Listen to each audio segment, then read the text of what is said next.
relationship. I mean, we got married with just $1,000. Wow. It's just us investing in ourselves than to invest in things that. So there was no like major weddings. No. Like it. We can't be happy all the time. It's like trying to portray that everything is perfect.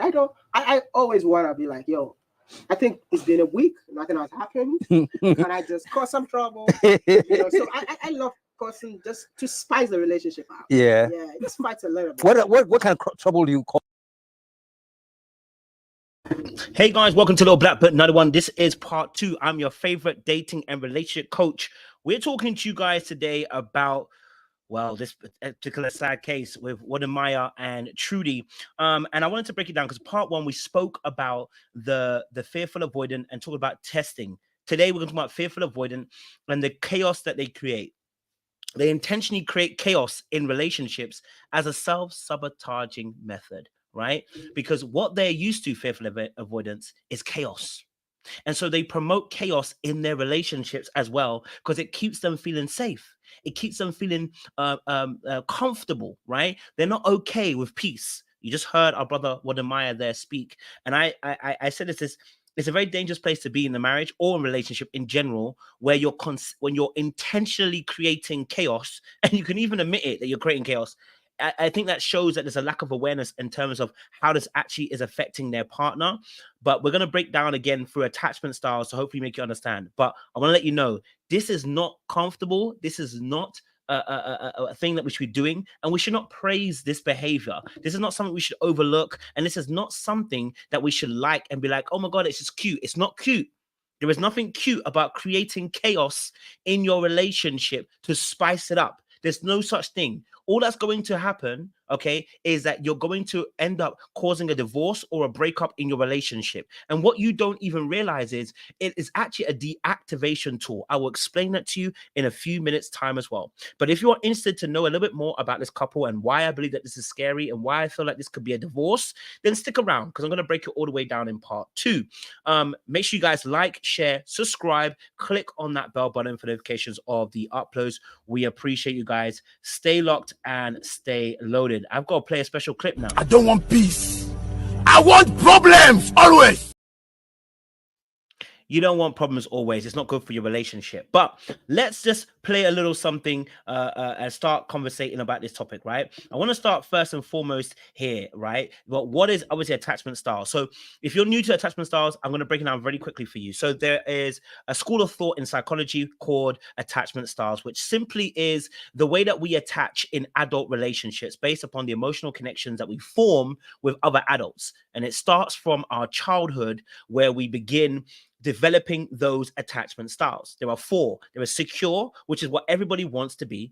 Then there is fearful avoidant, dismissive avoidant, and then there is also anxious as well. Within the fearful avoidant, you can be fearful avoidant dismissive or fearful avoidant anxious preoccupied, right? Meaning you lean to more than one side, which is what makes it very tricky. I believe in this particular video and other videos I'm going to show you that we actually have a fearful avoidant versus an anxious attachment battle going on in a relationship. And so hopefully I'm going to add a bit more nuance and a bit more understanding as to how this relationship can thrive. But if we don't sort out the issues, this will end in a divorce because some of the behaviors are quite alarming.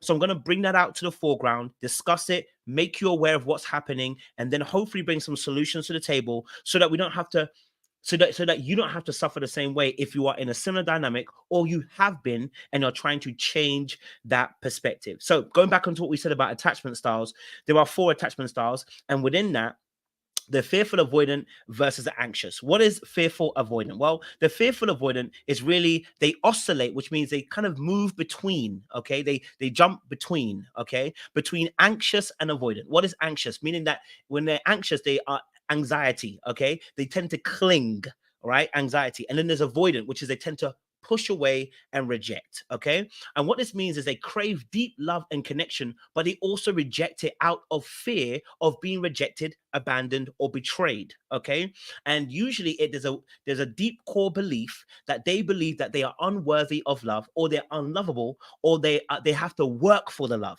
They carry both the anxious and the avoidant traits of needing to want to earn love at the same time fearing to reject it, which creates what we call a hot and cold. And if you ever read The Art of Seduction, go and read it by Robert Greene, you'll realize the coquette is an art of seduction that fearful avoidants tend to operate in very much so, which is why a lot of people fall, especially dismissives, start to find themselves falling prey for fearful avoidance, because they carry this energy that is mysterious, just like a dismissive. Okay, so because the fearful avoidant fearfully and intensely fears being abandoned, they tend to mold themselves around people, so they can become codependent. They can become enmeshed. Meaning, enmeshed means their boundaries, they don't know where it starts or where it stops.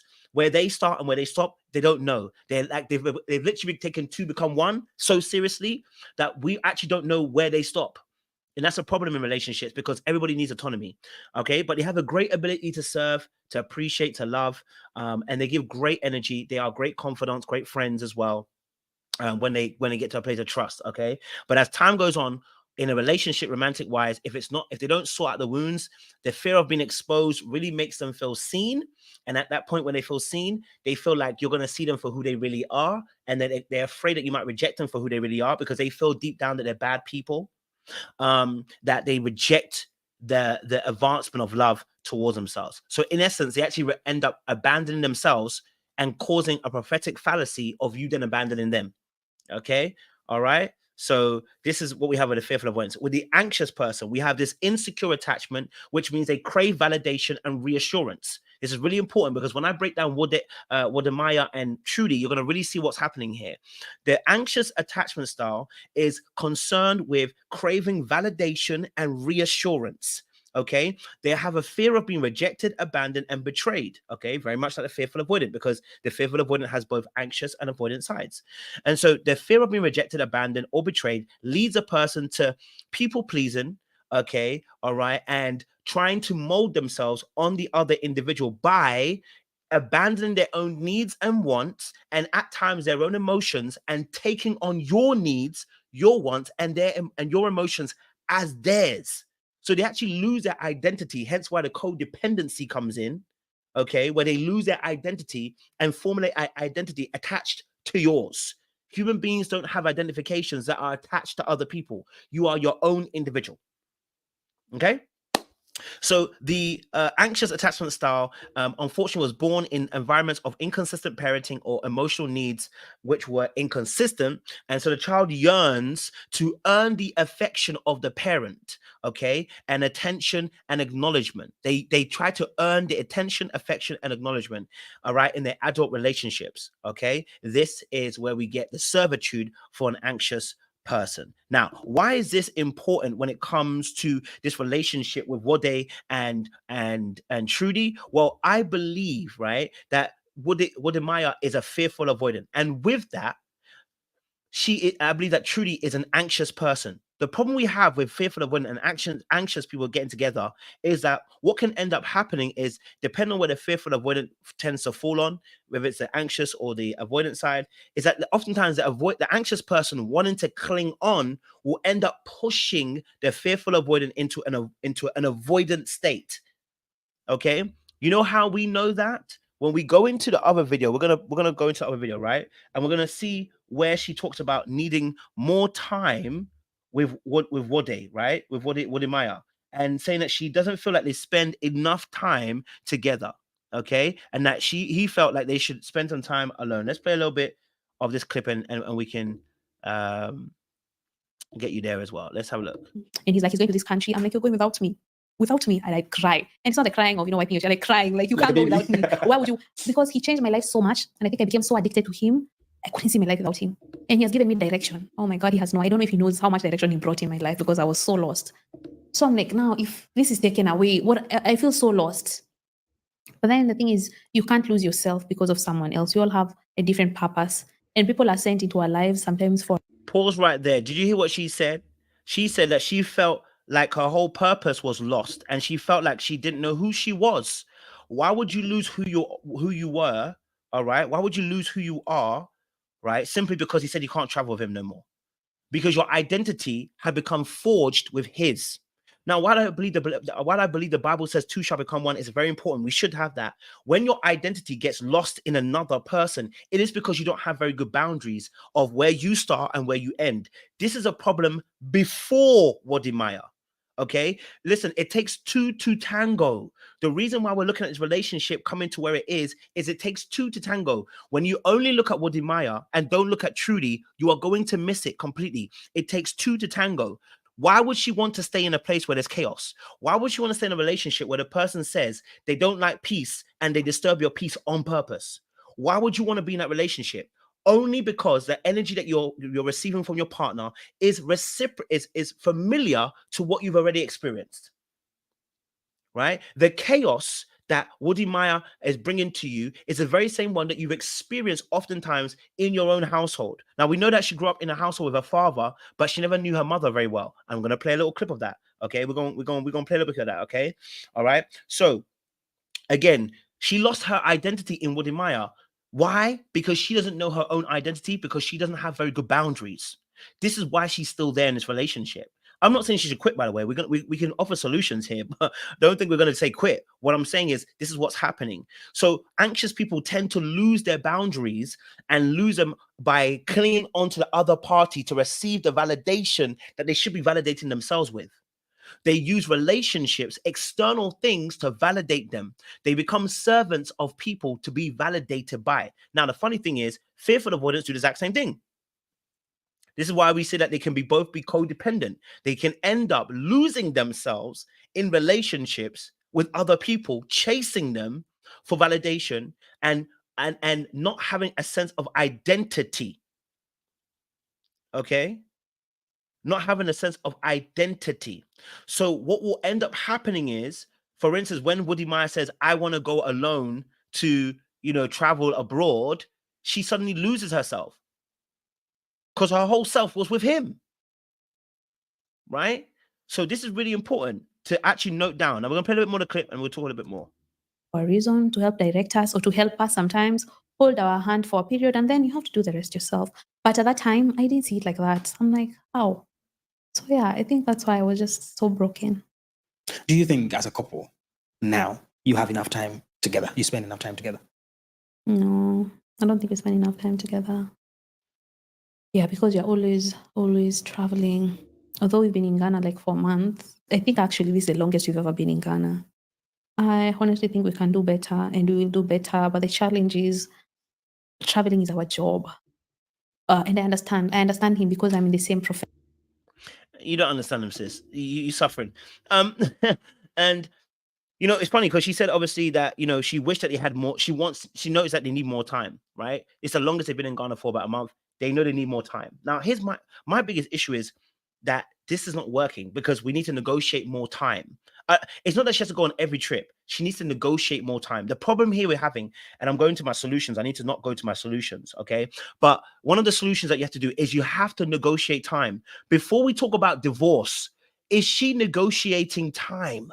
See, if our first response is to go to divorce, I'm not doing a good job, you're not doing a good job, they're not doing a good job. There are going to be issues in relationships that require solutions. One of those things is to negotiate.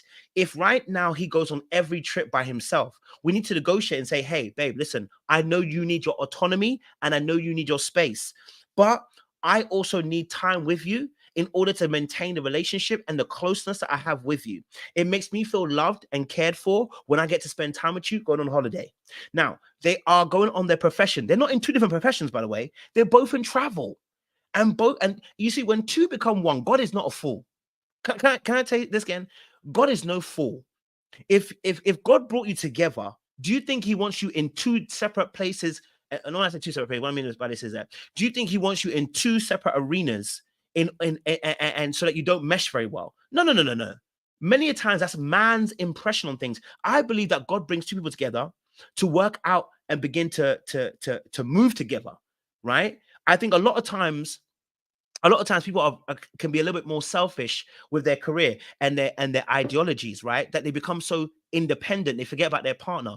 Once you said two shall become one, really what we need to be looking at is, where is the vision? The reason why you're an entrepreneur is so that you can form a vision for your life and go ahead with it, right? When Abraham was going somewhere, was Sarah not behind?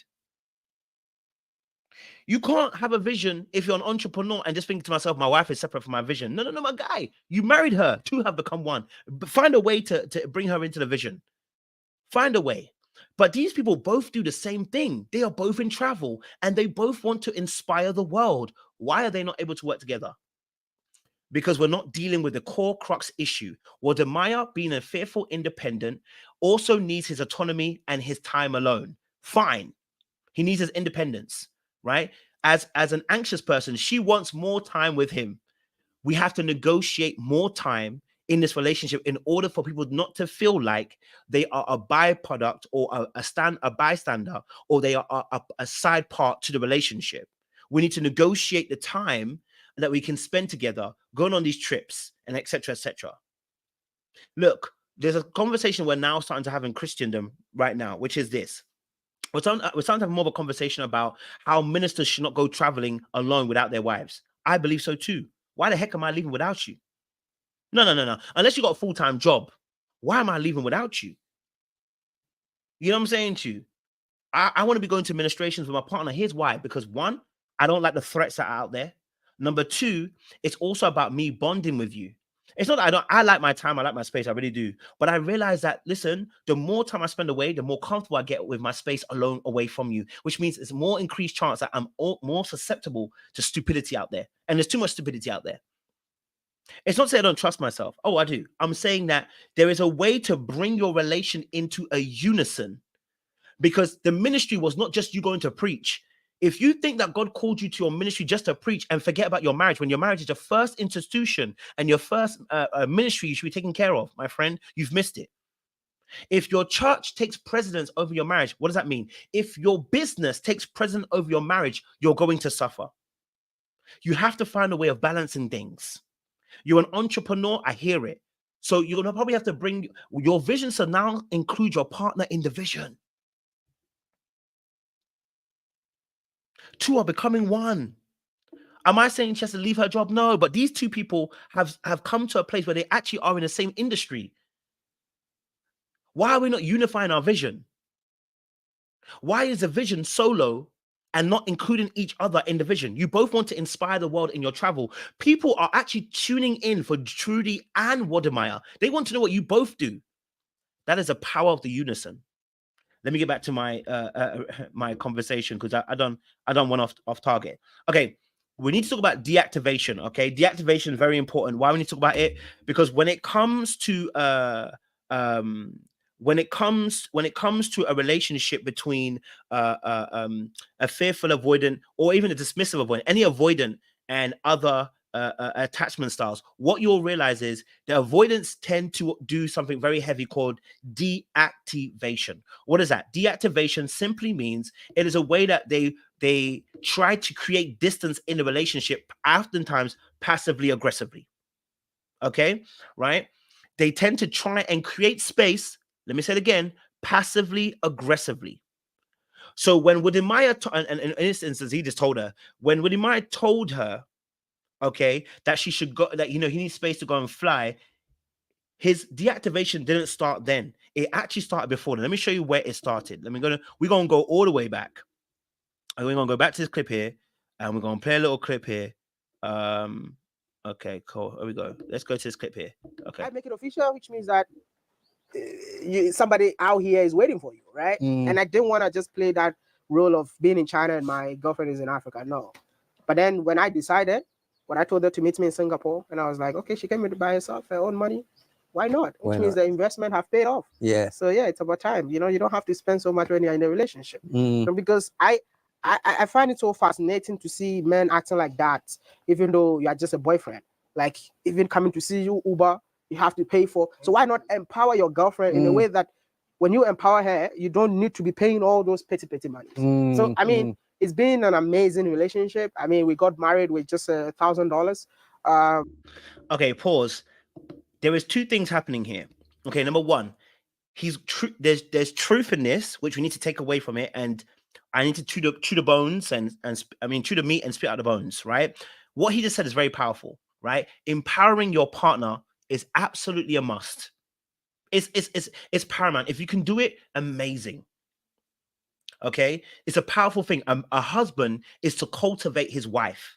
Yeah, meaning he's to feed her and to invest in her. Okay, fantastic. I am not mad at that at all. You should invest in your wife. You should make sure that, you know what, that she can, quote unquote, be able to look after herself and everything like that, right? We can do that. Cool. I got no problem with that. But there is something underneath it that we have to also extract from the situation. He's intentionally birthing an independent woman. Now, I'm not saying that you want your woman to be, I'm not saying that he's not wrong about the wanting a woman to rely on him per se, right? But what he's doing inadvertently too is creating what we call a monster.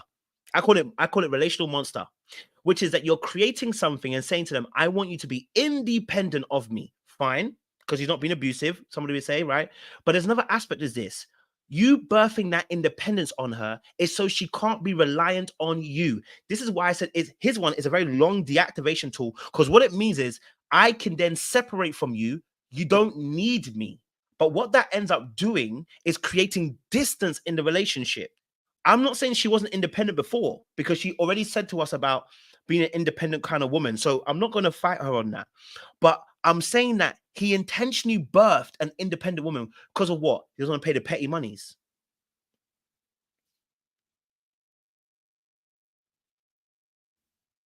Man called it petty monies because you don't want to pay the petty monies. That's not why I want you to be independent. I don't want you to be independent because I don't want to birth a financial guru in you just so that you don't have to pay the petty pays. It doesn't even sound like it's a loving thing. See, if it was so that you can be you and have freedom, that's not what he was saying. That's why I said to you that it's a deactivation tool. Listen to the motivation. The motivation was not so that she can stand on her own 2 feet, be free, live her life as well. No, it was so that he doesn't have to pay the petties. It had nothing to do with her. It had everything to do with him. And he was actually what we're doing, what we call deactivating. And I call it a long-term deactivation, because what he's doing is he's investing in her so that he can create the deactivation by pushing her away. And I don't mean that in the most craziest way, but more of a case of being able to create a distance. Because anxious people tend to cling. Yeah, anxious people tend to cling because remember, anxious people are trying to look for their validation in a relationship. They tend to hold on, right? This is why when you have an anxious person and an avoidant person, the avoidant person is usually running away. The anxious person is usually chasing. So remember, I believe he's a fearful avoidant because of the way he tests her, right? And so I believe that him being a fearful avoidant, the avoidant side is always pulling away, and the anxious side and Trudy is always chasing. Now, him saying that him saying birthing that independence is about so that she can stand on her own 2 feet. Number one is good because it means that she won't be as clingy onto him. He won't have to pay the petties. But where was the love in it? I'm not saying that he didn't say anything loving. I'm saying I didn't really hear the love in what he was saying. It was more about so that he doesn't have to do something. It's just us investing in ourselves than to invest in things that. So it was no like major weddings or nothing like that. We did what we have to do because marriage is between families. It's not between people that we don't even know. Come and eat your food and go home. What I have invested a lot in terms of us. Like okay, we I want to go back. Really have paid off. Okay, listen. I want you to watch something. Pay attention, okay? I'm gonna show you something. Body language is 100. We need to pay attention to body language, okay? I want you to pay attention. Watch Trudy. When somebody says something, okay, when someone says something that you agree with, you tend to have a body language that speaks an answer. So if I said, oh, the sky is blue, you'd be like, yeah, the sky is blue. You see how my head starts nodding? Yeah, the sky is blue. Yeah. The sky is black. Whoa. Yeah, the sky is black. The sky is black. My head is telling you something and my answer is anything. The sky is black. Yeah, the sky is black. The sky is black. Yeah, the sky is black. I'm saying yes, but my head is saying no. This is a body language that we show to people that we are in agreement with what they're saying. I want you to pay attention to the body language of Trudy. See what she does. Because when he says about the reason why he wants her to be independent, surely she should agree, because obviously it's a loving thing for him to do. For him to make her independent, surely it should be great, right? Okay, let's listen. Watch the body language. And I didn't want to just play that role of being in China and my girlfriend is in Africa. No. But then when I decided, when I told her to meet me in Singapore, and I was like, okay, she came in by herself, her own money. Why not? Which means the investment have paid off. Yeah. So yeah, it's about time. You know, you don't have to spend so much when you're in a relationship. You know, because I find it so fascinating to see men act. Pause. Okay, so I want to. I'm gonna get close with this one. I'm gonna get close with this one, right? Do you notice that not one time did she actually nod her head? That tells you she was really listening to what he was saying, and she's not really agreeing with what he's saying. Like she's not really there, right? But I want you to watch this.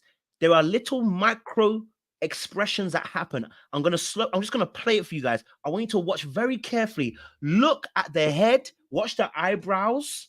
Okay, I want you to pay attention because it's very important, very, very important. Watch this. I'm gonna go closer so you can pay attention to this. Okay, I'll listen. Watch again. I make it official, which means that somebody out here is waiting for you, right? And I didn't want to just play that role of being in China and my girlfriend is in Africa. No. But then when I decided, when I told her to meet me in Singapore, and I was like, okay, she came in by herself, her own money. Why not? Which means the investment have paid off. Yeah. So yeah, it's about time. You know, you don't have to spend so much when you're in a relationship. Pause.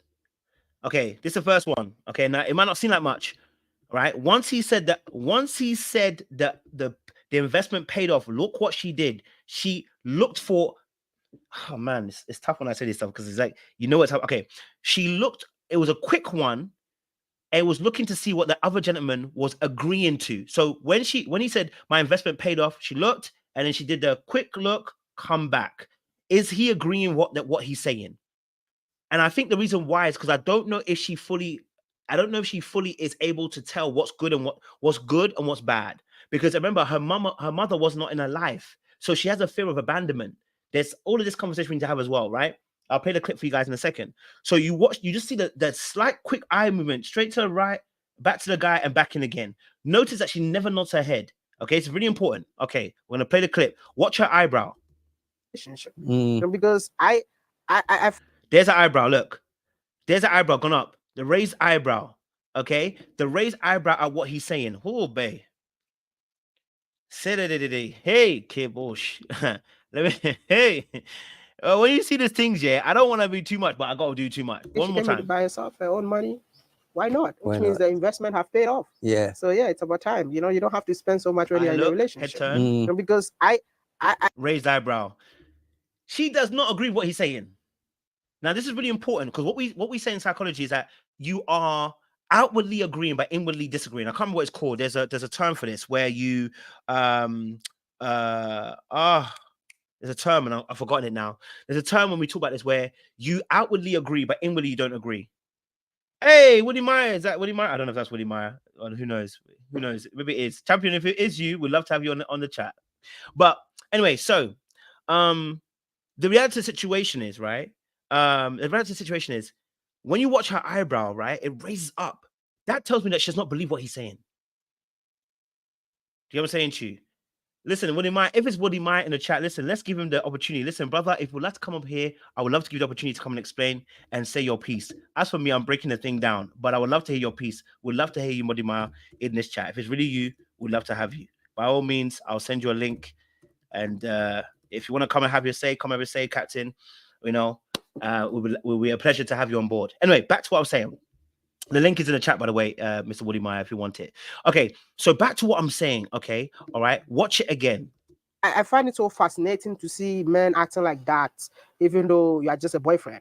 Like, even coming to... Now, pause. Now, is it not interesting that also the person who's asking questions is also like this? This is very interesting what you're saying, because he himself is hearing something that he's not really, I'm not really sure what, you see, what we do is as human beings is, especially if we are colleagues, because they are colleagues, right? They both run YouTubes. You don't want to come across as necessarily antagonistic. You're trying to understand where the person's coming. You want to see them land the plane. You know what I'm saying? You want it to land in Kumasi. You want it to land gently.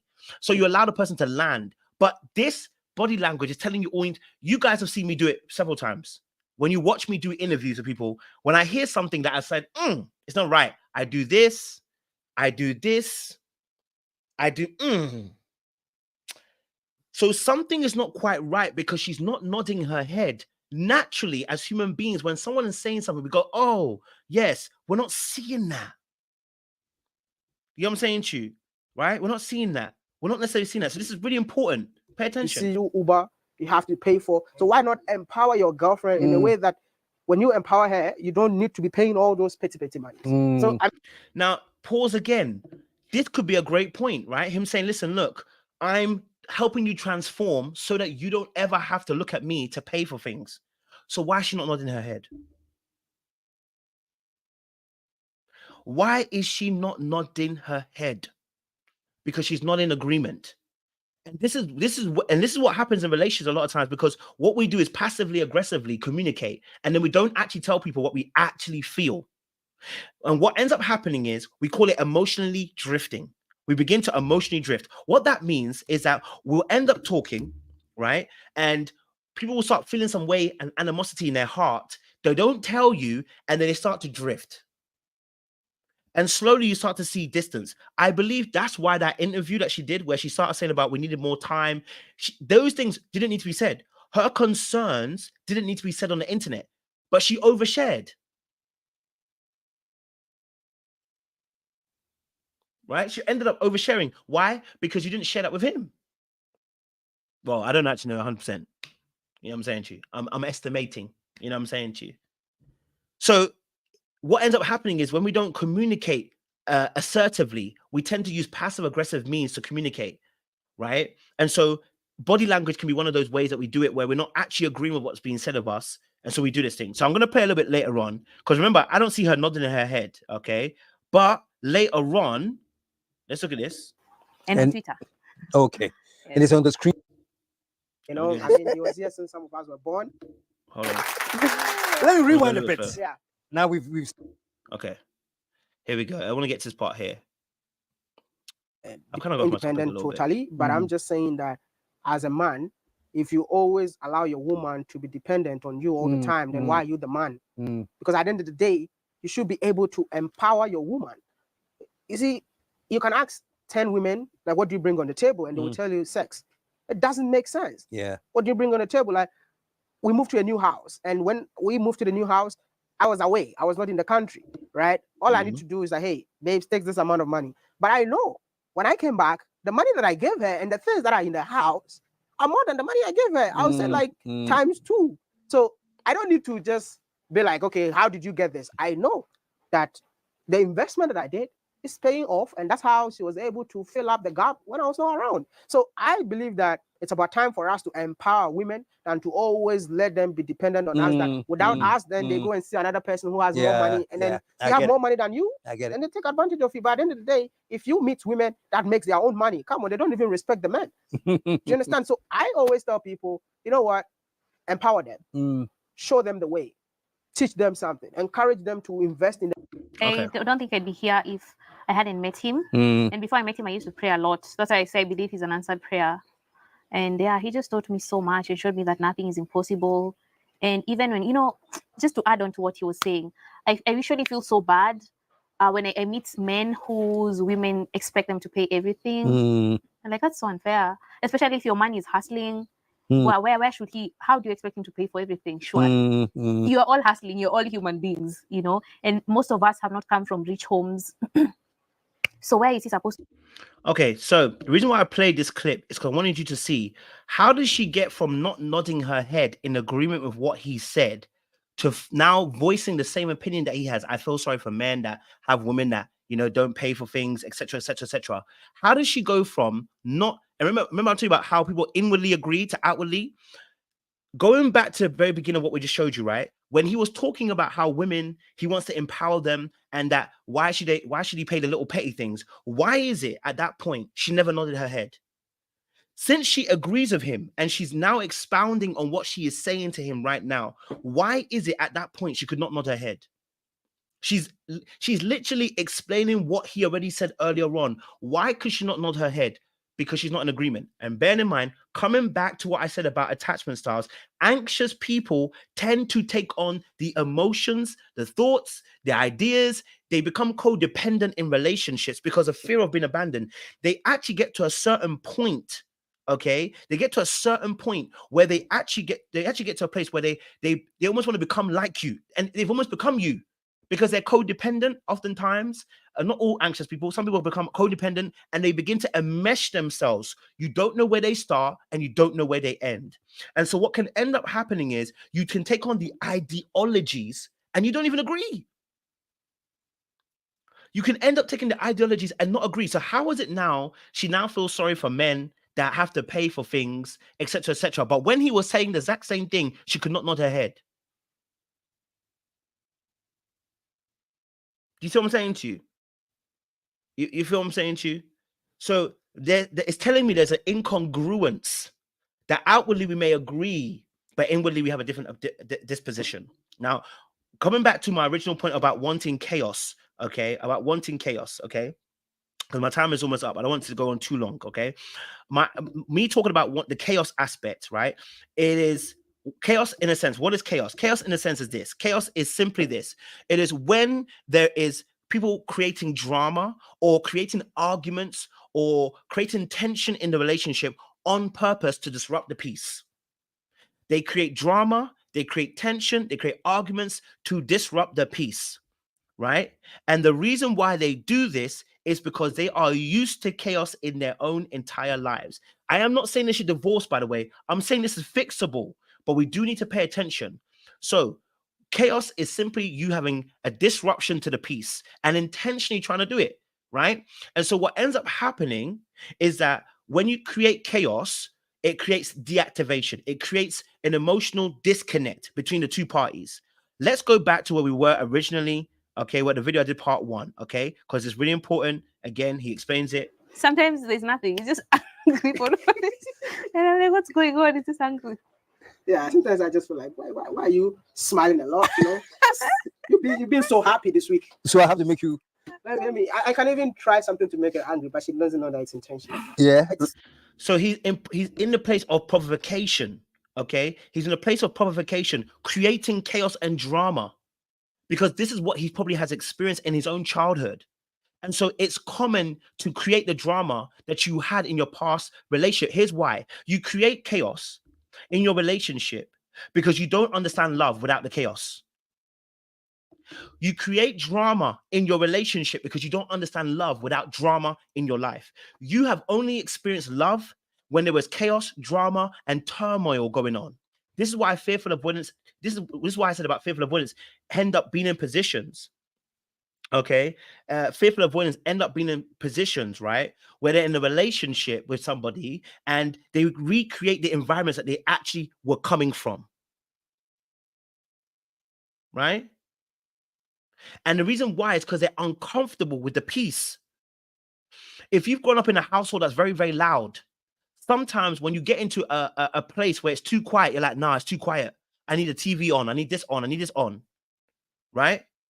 Anxious people do it all the time. They always are on the move because they've always were on the move in their childhood, right? Their value was attached to them moving. So you see them in their adult relationships on their phone, on their laptop. They're moving, they're walking, they're always doing something. They can't sit still, right? If you can't sit still and sit for a few minutes just with your thoughts, you might want to look into that. Why is it you can't sit with your thoughts for a few minutes? Right? So the fearful avoidant will create drama and chaos in their relationship to recreate the familiar feeling that love must be this passionate thing, because this is what's happening. Okay? All right? Love is this passionate thing. So for fearful avoidance, what ends up happening is they love, right, with passion. But the reality is, if you've missed the idea of what love is on a healthy scale, you will attach love and passion to chaos, drama, and arguments. That is why when he said, okay, that's why he said in the video that for himself, he felt like, you know what, I need to make her angry. I need to make her annoyed. She's too happy. She's too peaceful. I need to disrupt it. because it's too comfortable, it's too nice, it's too peaceful. It's not what I understand love to be. But when I disrupt it and then we come back together and we have sex, then I know that we're really enjoying. But all that is an unhealthy way of dealing with love. Now, what I want to say is this. You can't only be annoyed at Wode Maya. Can I say it again? Because when I talk about relationships, I talk about two sides. The clear conversation here also is that if Wode Maya is in a marriage with somebody, why is she there then? It cannot be one-sided. Do you see what I'm saying to you? When I deal with problems on relationship scales, it cannot be one-sided. Yes, he brings the chaos, but she's still there in the chaos. Why? As I said earlier, because there is a familiarity for her in her chaos. Let's just go back a little bit. Let's go back a little bit. I want to play something here too, because this is also a reason why, and I said about childhood wounds are always present in a lot of us. And if we don't solve those childhood wounds, it's very, very painful. I see Wode Myers in the chat. Wode, if you would love to come up, bro, we'd love to have you. Like I said, we'd love to have your perspective. Maybe you got a different perspective. Maybe I'm wrong. I'd love to hear from you directly. Never a problem at all. Never a problem to have you guys come up and share your side of things. You know what I'm saying to you? And if you want to check us. Okay. So let's go to something else, right? Let's go back here. I want you to listen to the story very, very carefully, because this is why we're here. You need to check them out online. They are the best in the whole world. It's a whole business in Kenya where people, they draw graffitis, and not just any graffiti, like the dopest stuff. They have screens inside. There's always loud music. It's like a moving club. It's amazing. And it's only a Kenyan thing. And I just miss, sometimes, like, if I was in Kenya, I would just go and take a public means of transport. I miss our food. I just miss some of the biggest struggles. For example, I grew up, I was raised by my dad. So my mom wasn't in my life as much. Although she was alive, she wasn't there as much. I never used to see her often. And I was always broken because many girls would be spending time with their moms, you know, and when we meet up, they'd be like, my mom did this for me. I went here with my mom, you know, or me and my mom have plans to do this, but it wouldn't be the same for me. So I used to be very broken because I didn't get the kind of love or support that many girls get from their mom. Yeah, and it's played a big role, you know, and because of that lack of that support, I always felt empty, like there was something missing. And it affected me, obviously. And I always used to ask God, why isn't my mom in my life, you know? And then the hardest thing is that she wasn't in my life and she was alive. But then later I had a talk with her. Well, this was actually the second last time I saw my mom before she passed away. And I asked her, why you always gone? You leave me alone. I'm a girl, and I'm the only girl in my family, and I'm the last born. So who is supposed to teach me about being a female? Like, when you start your period, you need your mom there to guide you. When you're maturing as a woman, you're moving from being a girl to a woman, you need guidance. So I didn't have aunties around. I didn't have my mom. I had to figure so many things. Shout out to Connected Media as well. His interview was very powerful. So here we hear very clearly, right? We hear it very clearly. We hear how we hear how she said that for her, she had grown up in a house with her father, but her mother wasn't necessarily present at all, really, to the point where her mother couldn't teach her how to be a woman. So that's already abandonment issues. That's neglect right there, right? And what that does to a child is that they have to internalize a lot of that thing. Okay? They have to internalize a lot of it. You know what I'm saying to you? So in that space, what can end up happening now is that when you get into a relationship, you can be used to an aspect of neglect. You can get used to an aspect of someone coming in and out of your life. You can get used to trying to hold on instead of releasing and letting go. Now, I'm not saying they should divorce. I want you to make it very clear. I'm not advocating for these two to divorce. I'm advocating for them to change certain behaviors, okay? In reality, when we look at the relationship, right, as to why she may be comfortable with the chaos, is because she's trying to chase something. Anxious people tend to chase environments they don't need to be in. What does that mean? It means they tend to fill in the noise where there is silence. They fill in the gaps where there's gaps. And instead of actually observing what's happening, they'll feed into it. So instead of staying back and letting it happen, they'll jump in and try to save something, or they'll try to add something, or they'll try to cling on to something. Because remember, their value is coming from them actually moving and doing something and trying to earn their affection.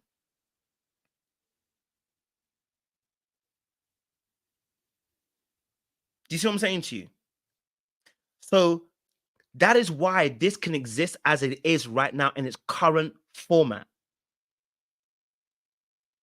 That is why it can exist in its current format. Do you see what I'm saying to you? So now we have to look at solutions that come to the table. Okay. All right. You have to look at what solutions come to the table, because we know what can happen between the two of them, right?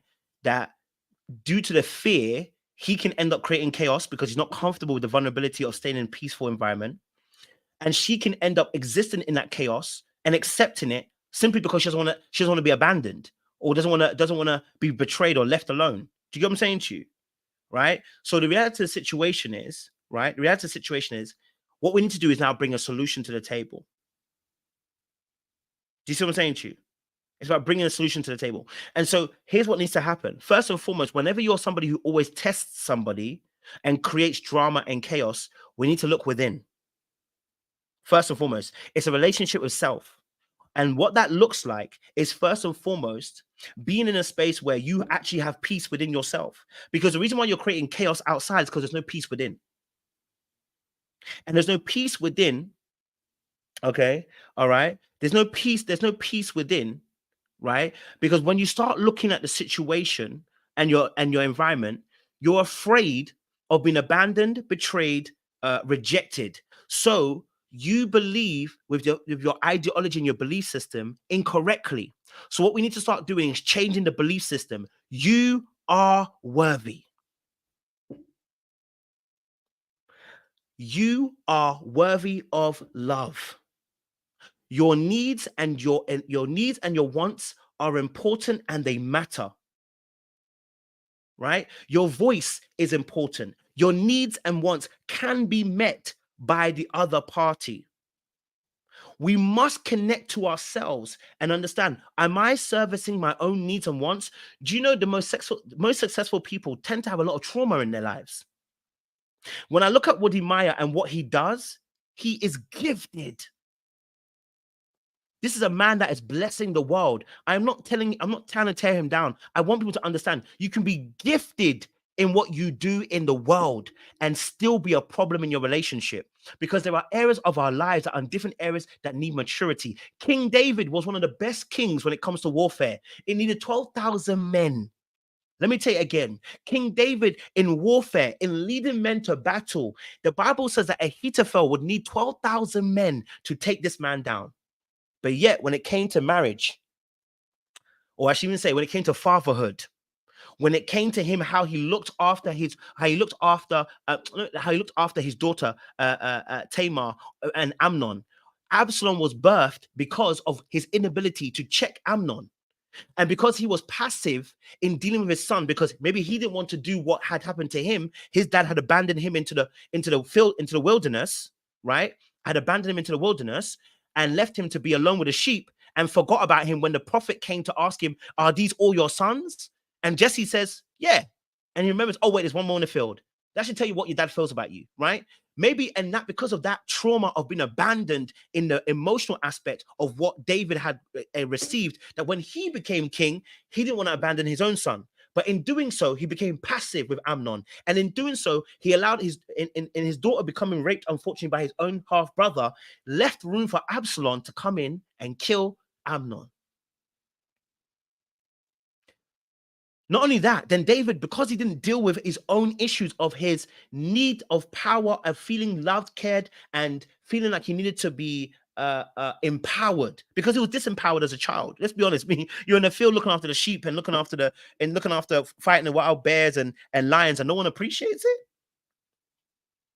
Right? Your daddy don't even appreciate that. He don't even think you're king material. Yet you are the one that is defending against lions and bears, and your dad does not think you're king material. Are you all right? Who else is fighting lions and bears? Was it not David? A man after God's own heart. Now, when it comes then to David and Bathsheba, It is because of the generational trauma that David had suffered that he allowed himself to fall into sin. I'm no different to David. I've done what David has done. You know, maybe not killed somebody, but you know, I've taken somebody's girl or whatever. And it's all about power. It's all about feeling significant. It's all about I can if I want to. I finally have enough power to do whatever I want. And you get sick on that power, and then you abuse your position that God has placed you in a place of authority so that you can look after the sheep, yet you're now taking advantage of the sheep. But that's also through childhood. So why am I extending this? What I'm saying to you is that we are looking at a relationship right now between Wode and Trudy. Hey, maybe they're all perfectly good. But what we're seeing from outside, those of us who have a keen eye to see what things in relationships, to see that when whispers become loud sounds, Satan was not a dragon at the beginning. He was a serpent, then a dragon. At least how we read it chronologically anyway. You know what I mean? Right? So by Genesis, he's a serpent. By Revelation, he's a dragon. When we don't nuke things in the bud early, they grow. And so what I'm seeing now is oversharing by our good sister Trudy, and I'm seeing tendencies by Wode, our brother, that are going to disrupt the harmony of his relationship and cause actual damage to the relationship. It's not going to help. So here's our solution again. So first, I need Trudy to come into alignment with what her identity is. Her identity is not making money. Her identity is within herself. She needs to find out who she actually is. And she needs to not make her identity Wode. Wode cannot be her identity. Yeah, that's what I'm saying to you, right? Wode cannot be her identity, number one. Number two, what we need from Miss Trudy is that she must know her wants and her needs. Number three, she must be comfortable being able to voice out what she needs from Wode.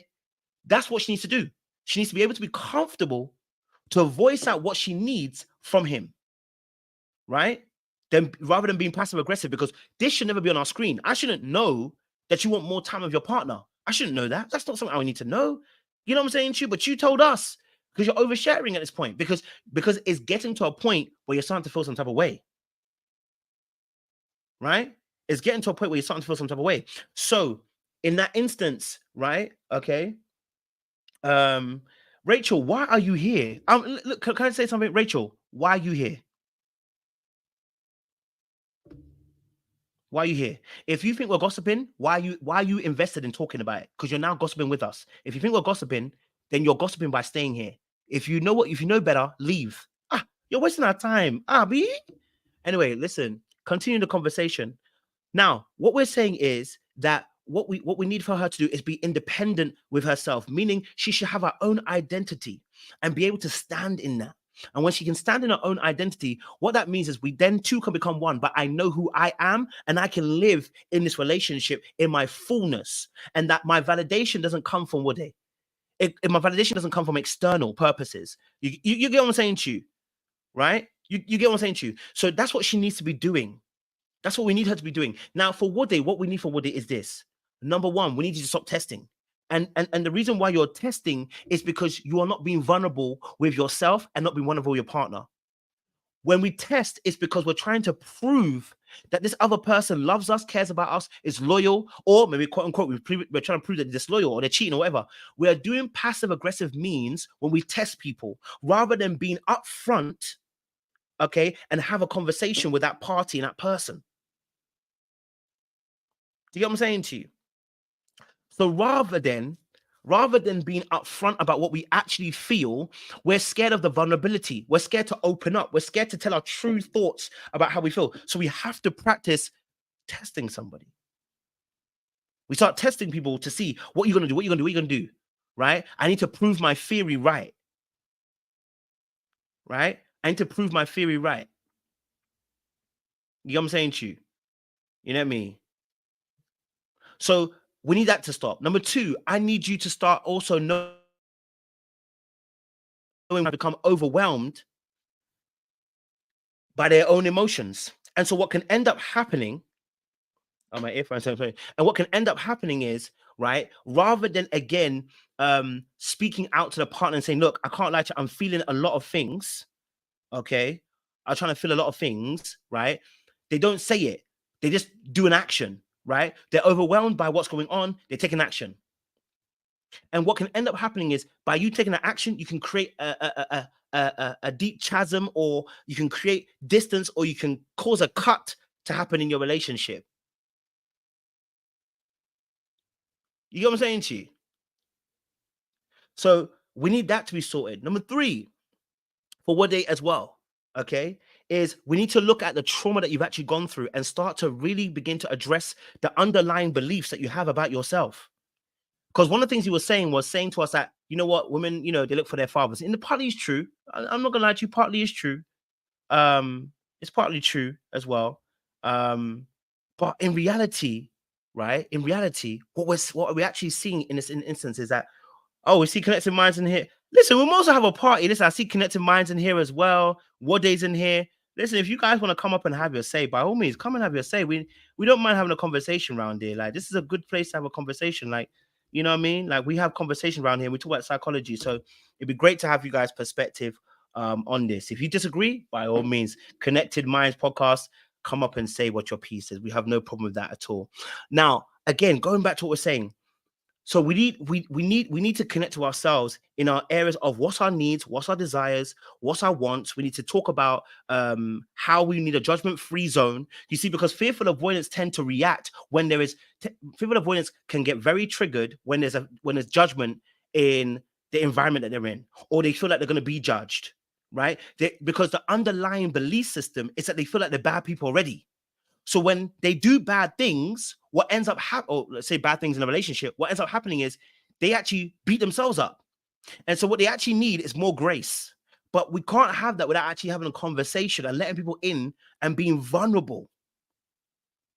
Do you get what I'm saying to you? So look, I can do a whole live on this and do more. I will do a part 3. I've kind of even gone longer than what I really wanted to, you know, as well. But like I said, I think this is really important because we are looking at the information we're seeing, right? And we're looking at what's being done on my screen, okay? And I also know that because we're also public personas, people might come out and say this is not true. But then we have to really explain what behavior we're seeing. We've been, if you followed me for a long time, you know I do this with, Ready to Love, with reality TV shows. We tell them we are only looking at what we see on the screen. We've not gone into your home, but we've seen what we've seen on the screen. If you show us that on the screen, we can only go by what you see us on the screen. And so when you show us these things on the screen, we're going to make judgments based upon what we saw on the screen, right?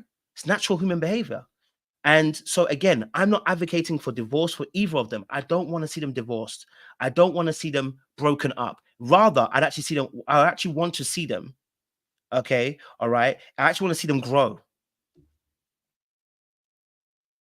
I want to see them grow. You know what I'm saying to you? I want to see them grow.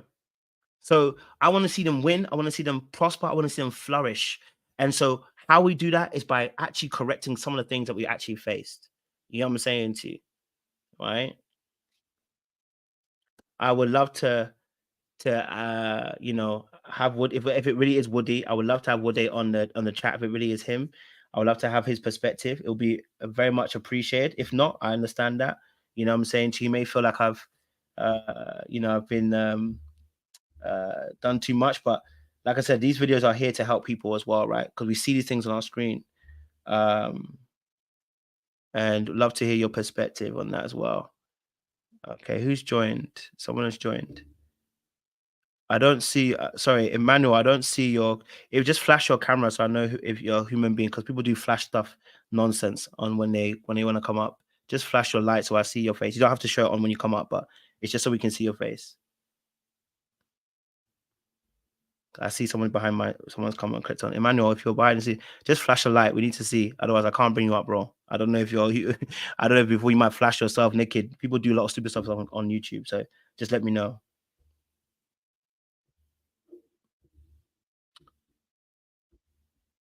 Okay. Okay. Sorry, Emmanuel, I can't see you. Charlie, you're in the dark, or what's going on? Can you turn a light on so at least know that we don't need any flashings? That's all I'm saying. You understand? It's just so that we know that you're human behind the scenes, my guy. I see a little sign, but Charlie, is it light off in Ghana? Yeah, light off in Ghana. And no, Debbie. No, the chairman, turn the light on. No. So we at least gonna see in the back. I'm not gonna bring. I don't have to bring you on. You don't have to come up on the camera one, but Charlie, at least give us light so I can see in the background because I'm just seeing tinted glasses and head top. You know what I'm saying to you? You know what I mean? So I just need to see a bit of light, my guy. Just so I know who it is. That's all. Yeah, that's why. I'm in Shroud. Okay, so okay, I can see. Okay, Emmanuel, go for it. Chairman, we want to hear your voice. Go for it. You want to share your piece? By all means, feel free and share your piece. We'd love to hear your perspective. Let me bring you on the screen so you can be seen. Okay. Hello, Chairman. Yeah. What I'm saying is, all I'm want to ask is, do you know them in person? I don't know them in person. Yeah. I think I was listening to one of the video. I think your first video you are doing it. But me, all I can say is one. I can see this guy is a jovial. If you know, I don't know if you're from Ghana. Yes. Where the Udemaya come from? That side, they are always they like comedian. I hear that. Infantis. They like comedian. So I've seen this guy is something that you take it so serious. He doesn't take it serious because I heard one of the conversation. The lady was saying when you get into this guy before he used to cry because people used to send her a video. The way she's talking to a woman, he touched them, and people keep sending her a video. Yes, they keep sending a video. And she's saying when the Udemaya come out, and when you confront Udemaya, it seems as Udemaya don't see nothing wrong with it. He doesn't take it serious. Maybe the way he is. Yeah, maybe the way Udemaya he is. The way I've seen them, where they come from, that infantis, they don't take things that serious. I've seen that in Udemaya. And I can see him. He had a clear mind, but I don't know. But one thing is, when you talk about the lady, he has no family in Ghana, and the Ghana is a country he never growing up, and so definitely we might not feel that.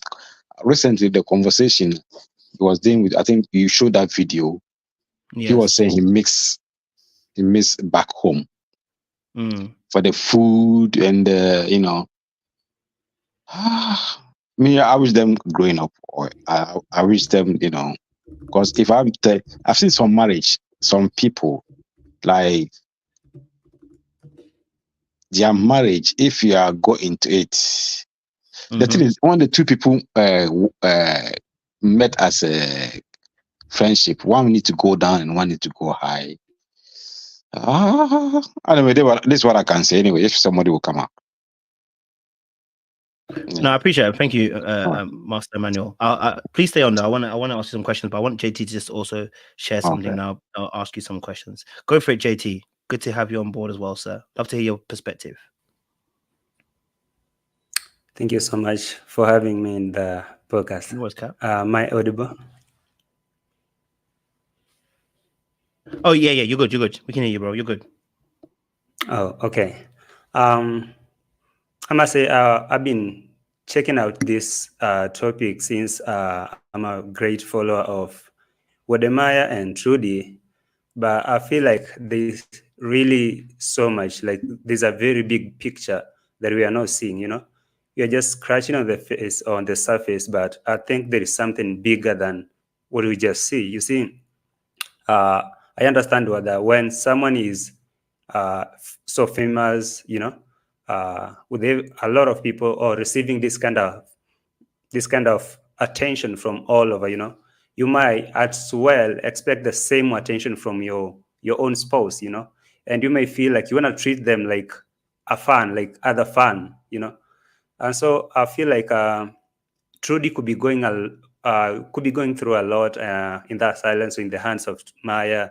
And because we see Maya as a very big icon, as like one iconic individual, so we can't possibly pin him down like he's like mistreating or maybe not giving a lot of attention to the wife. But there's really, really too much to this, you know. Yeah, no, I definitely hear that. I think there's definitely more that's happening behind the scenes, which I think, and the reason why I do these videos is because I want to highlight that sometimes, especially as men, right, we look at things in a particular light, but we have to understand that it being done to you, you may be okay with it, but you doing it to somebody else, we have to watch how they move, which is why I didn't just take on what she said. I also looked at the body language, right? And I Sure. think that we don't need to be body language experts. When like you just did it just now, right? You said sure, and you nodded your head at the same time because you were confirming that what I said you're in agreement with.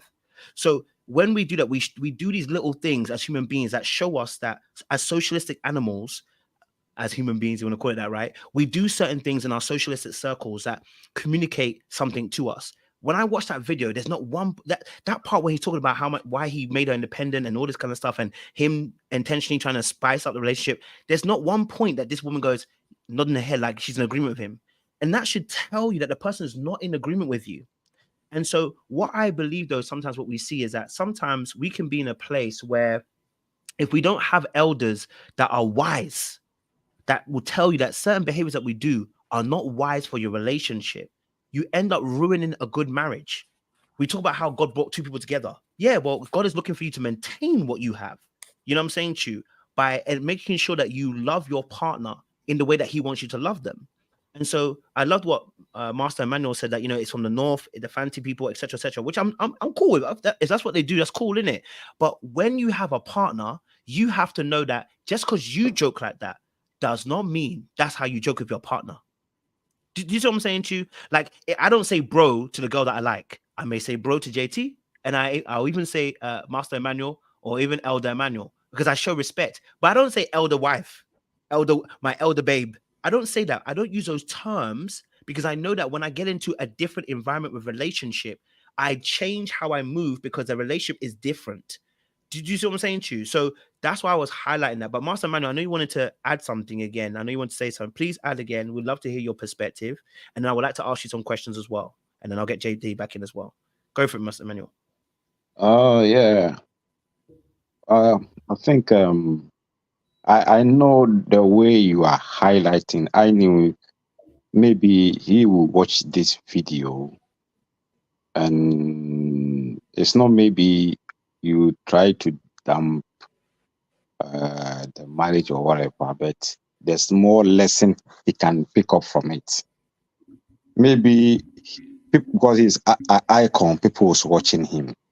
Maybe, like I said, you know, Infantis, if you are from Ghana, you know, Infantis, when like those people were the comedians, when the comedians, that's where they come from. Yeah, they because of his icon, and then people are watching him. So I think they need a coach. I think. I don't know if he have that. Like, you are highlighting something. For me, I see some video. I say, my friend, love your wife. I said that to myself last time. But I need a coach because people are learning me. I like the guy, the way he was doing. I like him so much, and I don't want that to happen at all. And the way he stands from Africa.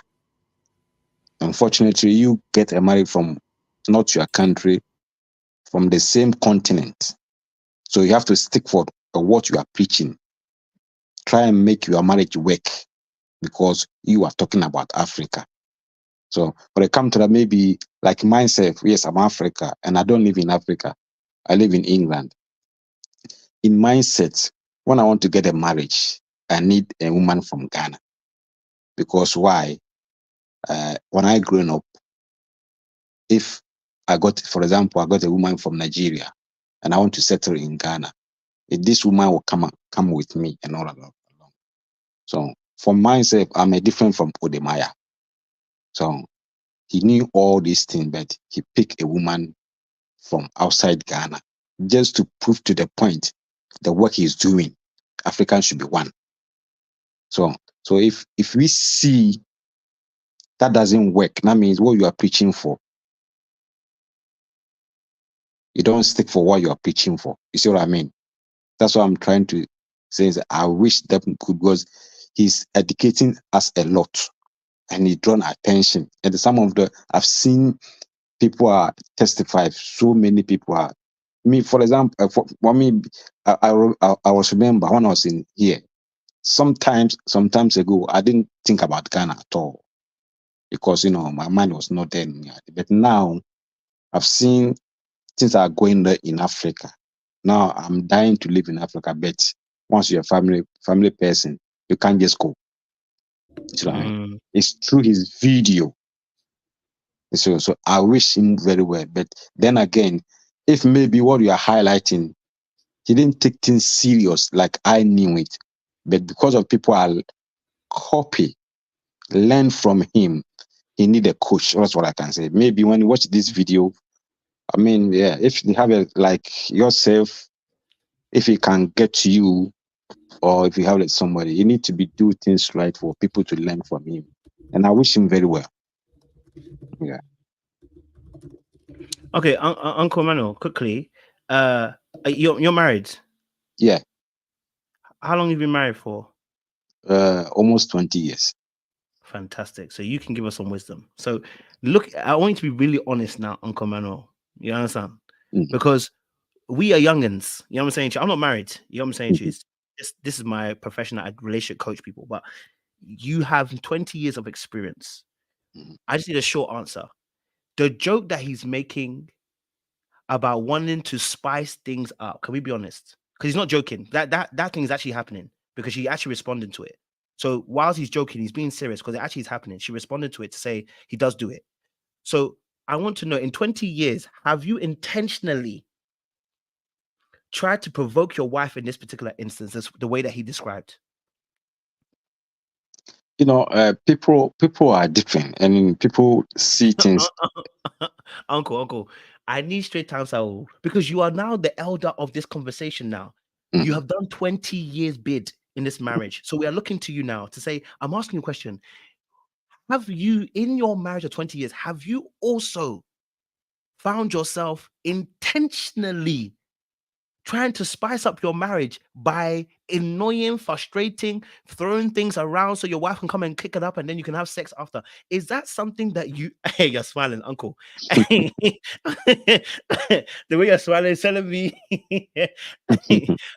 we need a simple answer. Have you done this before? So we know. Yeah, I will say some along. Yeah, it still happen because for me, like, in Ghana, I noticed you're Ghanaian. Yeah, so when we had the engagement, they give a ring, and as I speak, my wife, when you get a ring, times goes on, the ring gets small, so she's not wearing the ring anymore, and I don't care. Even I don't think the ring is we still have it. Maybe she lost it. Somebody may say, why your wife doesn't wear, she doesn't have a ring, but marriage is go beyond the ring. You see what I mean? So yes, the ring is a symbol, but marriage is beyond the ring. Sometimes I've seen Oremaya, he's a jovial, but the thing is, this woman also can take that joke. You see what I mean? If you can't take that joke, then you need to how you can adjust it. You can adjust it, and they come from two different environments. So I mean, they come from two different environments. So that's what I was saying. Like, he need a coach, and I knew this guy. A lot of people like him, and I knew it. People are monitoring him, and I knew many people doesn't want him to end up like broken marriage, and I knew many people. He might have somebody, which is maybe like people say godfather or whatever. So it's depend. People are different. See, like I said, people are different.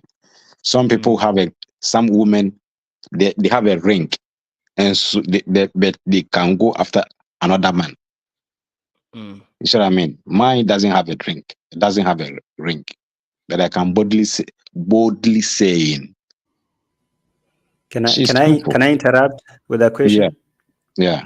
Go for it, JT. I was hoping that you could talk about these kind of jokes. You see, these kind of jokes that are coming from Wode, considering his position and the wife. So I thought you could speak out of your experience in marriage. What do you feel like? Are these jokes like something that maybe the light things that a woman can just take like it's just a joke, or it's something that can really ruin a marriage and can lead to like a divorce or termination of the marriage? You see, you cannot say that people are different or all that and all that. We understand, but considering now the position of these two people and how the joke is brought, you see, it's not always about the joke. It's all about how is that joke coming out, you see, and his position right now. Do you really feel like it's just a joke that now Miss Trudy can just literally look like it's just a joke or maybe pass and every day just assume? Or don't you think it has a very big impact on their relationship? Yeah, for if I can say something, I need to look for that aspect to assess them, because of I don't have I haven't done that, so I don't have enough thing to say. Wait, Uncle, So, I know. Can I? You talked about that joke, right? You talked about like what I know that you once joked like that, didn't you say that? Yeah, what I know about the man, the person, he's a jovial. That's what I was keep saying. He like a joke. He like a joke. But to assess his marriage, I haven't done that, so I can't tell that much. No, but you are seeing the clips that we've produced, Uncle Emmanuel. Mhm. You see, the Bible tells us that the woman should go to the elder woman, and the men should also go to elder men. You are now the elder man in this conversation, and you are saying that you can't assess the situation. The Bible never said that you should become a qualified stunted therapist before you can say anything and help the younger generation. So why I'm saying that is that you can give it a perspective. Here's why you can give a perspective. Because you're still giving us a perspective on him being jovial. How do you know he's not being malicious? Yeah, what I'm saying, joke. One, I'm consider where he coming from, because I'm from Ghana, and two, But I've wait, Uncle, seen that, wait, that's and I'm I've not trying seen to that interrupt you. in him. I know, but you just Yeah, made a judgment. You don't know him, but you just made a judgment, which means you can make judgments, but you're intentionally not judging on the relationship aspect to say what you actually are seeing. That's why JT is asking you about the joke, because you're able to make a deduction about him making a joke. But how do you know it's not malicious? You have to make a judgment on what you saw, not knowing who he is, to be able to say a judgment. So how is it you're comfortable being able to fight for knowing who he is? He's a jovial person. You don't know if yeah. he's not malicious. When we talk about in general, in general, you are pinpoint so many things. Like when you talk about if it's in general, if we assess in general, that means it shouldn't be done that way. But like I said earlier on, people are different. The way maybe he take his things, I don't know. Anyway, Would you want your let people come in. Maybe let me think. Let people come in, then I'll come back later. Yeah. All right, JT, do you want to add quick, and then I'm gonna get Sam, and then I'm gonna get Amanda in. Go for it, JT. Thank you, Uncle Man. I appreciate you for saying your piece. Maybe the people who are joined could say hello before we move. Go Flo, no worries. I have no problem with that. Sam, you want to say hello? Hello, everyone. Only here for a short time, but long time, Kojo. Yeah, I hear you, bro. You've been putting the work in on these football channels. No, I've actually taken a break from them now. You've been killing it, bro. I see you, bro. It's good to see you, though, bro, as well, Sam. Good to see you, man. And Amanda, how you doing, Amanda? You right? I don't know if she'll hear us. She'll probably speak in a minute. She'll come on. JT, go for it, and then I'm gonna get Sam in. Okay. You see, Hello, everyone. Oh, hello, Amanda. You all right? I think it might be delayed on her end. So it might be delayed. She might cut in again. So go for it, JT. I was saying, on my podcast, I really like to make an analysis and to just sit on the fence, be as neutral as possible while looking at this kind of matter. And I can just base my argument on the fact that Miss Trudy is coming from my country, Kenya, as our elder said, he's a Ghanaian outside, generalizing how men are jovial and all that. You see, when you just try to see all of this, at least be as neutral, because by so you'll understand like who's being real, who's not being. For me, I think most people, because I make this kind of discussion and reactions on celebrity, let me say, call them celebrities most of the time. And I find that these people really, sometimes they get drunk in fame, drunk in power. And this kind of fame, this kind of attention they get from the media and from subscribers and viewers, they kind of get too much into it, and they kind of try to treat their own spouses just no difference, you see, from the people they interact with on social media, or maybe from their views, right? So when I was hearing the conversation, and even when our host was trying to play a clip from the interview, you could clearly see how Miss Trudy is really looking at what Maya speaking, and she could kind of speak not from the voice, non-verbal communication. See, the body language had it all. I mean, she was so much dissatisfied. I mean, she could kind of convey a message or bring a message out like, hey, something's not right here. And you could actually read it between, I mean, from her face, right?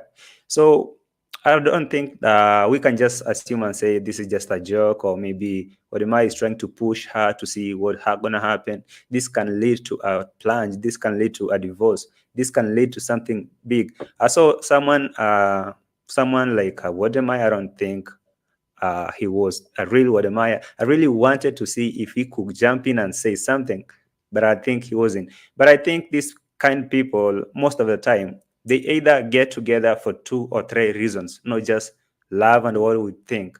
Because when someone like is a very big person with a lot of followers and all that, when they get to settle with someone, it's because of an added advantage on that, to get more views, to do all of that, and to do all that.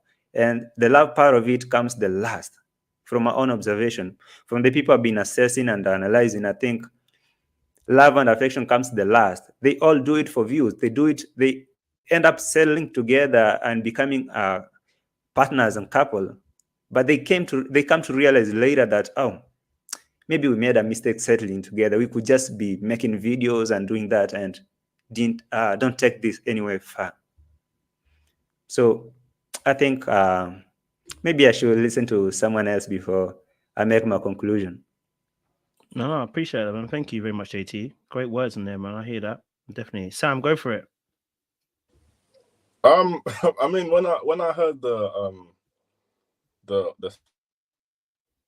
spicing up part, the joke, that kind of made me laugh, because I don't know if you saw my comment. I wrote down a couple of years ago where women were actually admitting that. And remember, the men, when we understand things is when we put the thing on the other shoe, see how it's hurt us, and then we start to understand things.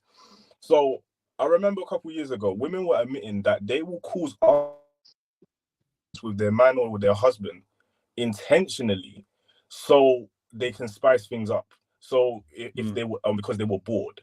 Now I got really annoyed by that, because you're causing something toxic to happen because of something stupid. Do you get what I'm saying? And they were making all the excuses for it. And when I'm seeing this brother here, his name literally just came out my mind. Forgot his name. The guy that we're talking about. Wode Maya. Yeah, Wode Maya. That's it.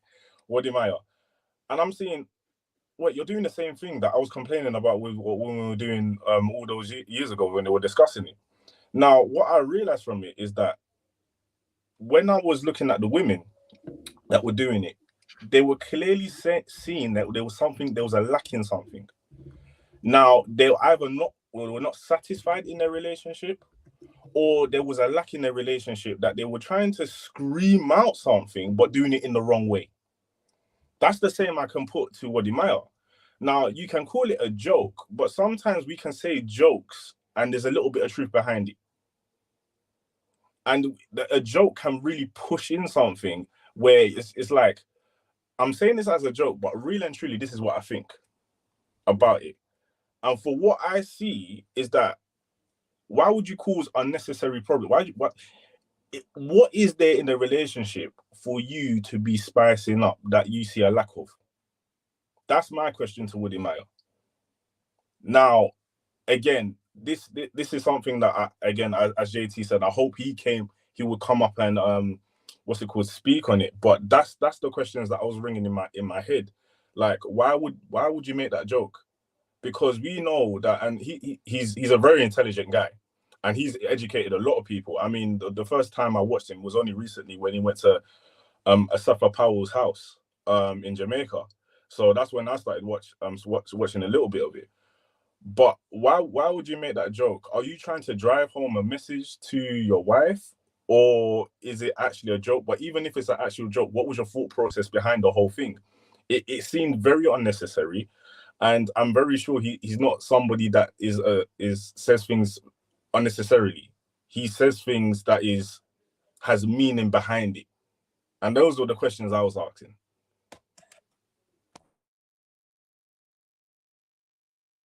Appreciate it, Sam. Thank you, man. Good points in there. And I remember that conversation. We had that debate. That debate was intense.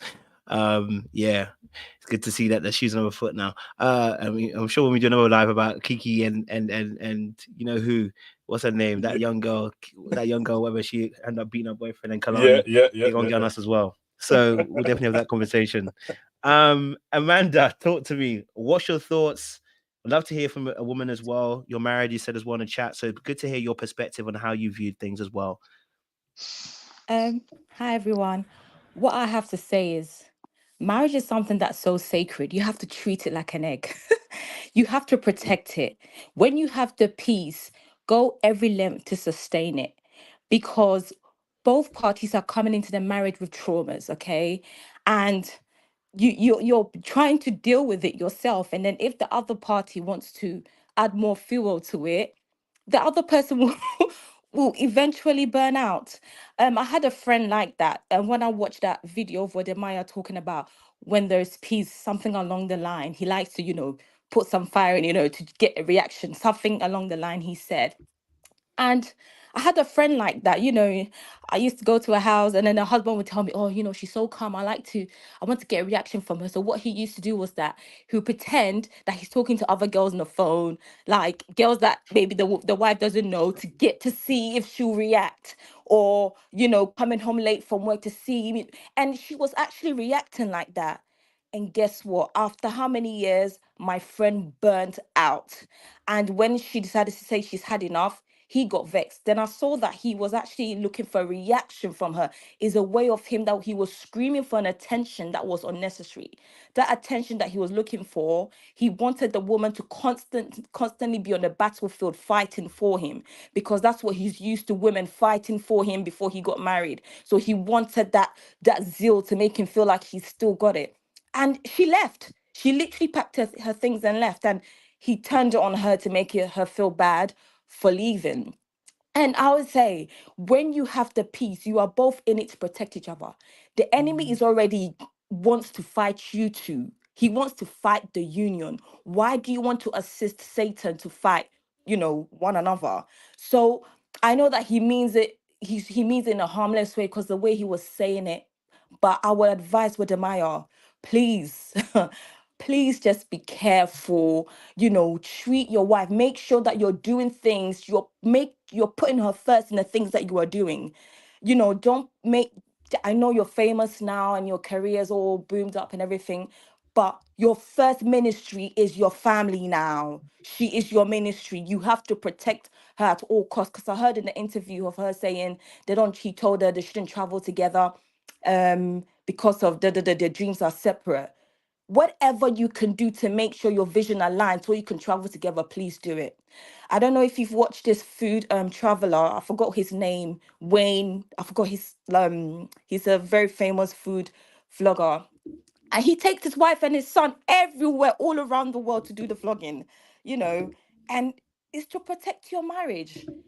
Yeah, so that's what I have to say. Marriage is so sacred. You have to protect one another. We already coming in with traumas. Even when it's peaceful, the enemy is coming into your thoughts, trying to make you trigger you. And now you want to come and play some jokes that I don't want to laugh at. So that's what I just want to say. Thank you. Appreciate it. Thank you. Is it Janelle? Janelle? If I said it right? You got it. Perfect. Janelle, go for it. Talk to us. What's your thoughts? We'd love to hear your perspective. Well, Amanda gave, I think, a great like synopsis of where I was going to go. In addition to what she shared, I would want our men who are striving to do great things in the world to consider that in the same effort that they know how to posture their heart, posture their mind, posture their personality to be in good community and good connection and good relationship to build their business. Because there's certain things that a man who's trying to build business, he's not going to crack a certain joke, no matter how funny he may think it is, with the person that he respects. It's not going to happen. And so consider that the woman that you decided to build life with, build legacy with, the woman that you've decided together with her, I'm going to show my children how to be well across the board, not just making money, because money is just one slice of the pie, that I'm going to show them a different way of doing it. I'm going to show them what it looks like to have a calm nervous system, because that is a true legacy in itself, because many of us have jacked up nervous systems that show up as diabetes and high cholesterol and infertility and unwell mental health. So something as simple as a seeming joke, while it may have been unintentional, there might actually be something underneath, as you said extensively, that gets to be addressed, gets to be investigated with love and attention and care. With that said, I think it's also an opportunity for our elders to consider that although there are things that culturally have been a standard of the culture for many moons, ask yourself if it's worked well for everyone who is experiencing that culture. Just because it's something that's been around for a long time, don't make it good, right? Particularly if you are on the side that it didn't feel good to, and you've never been asked, does it feel good? Then the people who are doing the thing in that culture may think, oh yeah, it's all good. They never said a thing. And if they are saying a thing, if you're not willing to hear that it doesn't feel good because you don't respect their words, then is that a culture of success? And if you're saying that you're trying to build a culture of success, that means it's successful for everyone there. Appreciate you, Janelle. Thank you very much. Great points. Ella, talk to us. What's your thought process? After Ella, I'm going to keep everyone to a minute or two responses so it keeps it fresh and funky and keep it going, okay? Go for it, Ella. Want to hear your thoughts. Okay. Good evening, everybody. My name is Ella Suteba. Good evening. So, my opinion regarding to this is that even if they will still continue this traveling, not now, because I've also experienced long distance relationship and I know how it is, especially the fact that there is no children yet.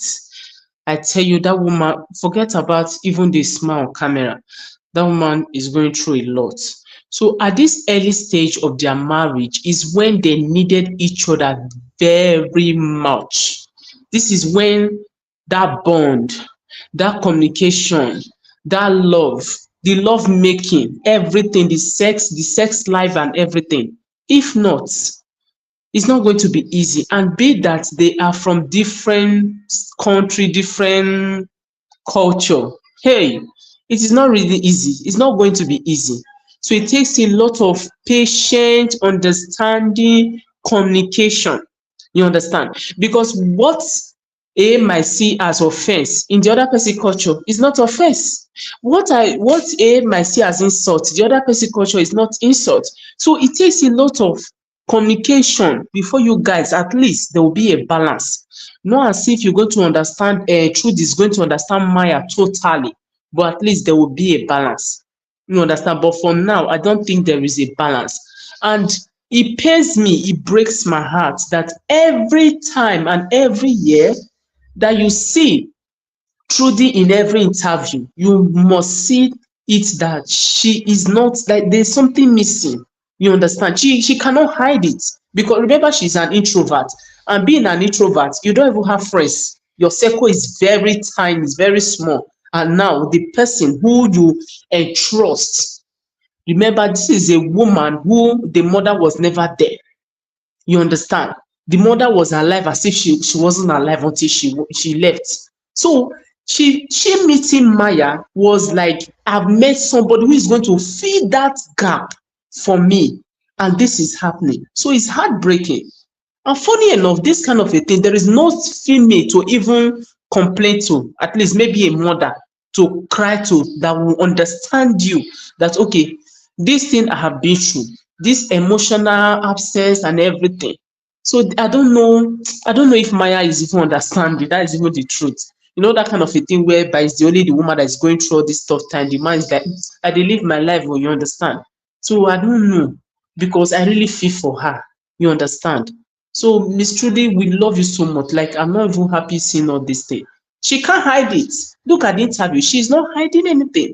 When she was talking about she cried, watch that moment. When she was talking about how lonely, depressed, you can still feel it. Like you watching that video, you can still connect that she's still in pain, all these things. You understand?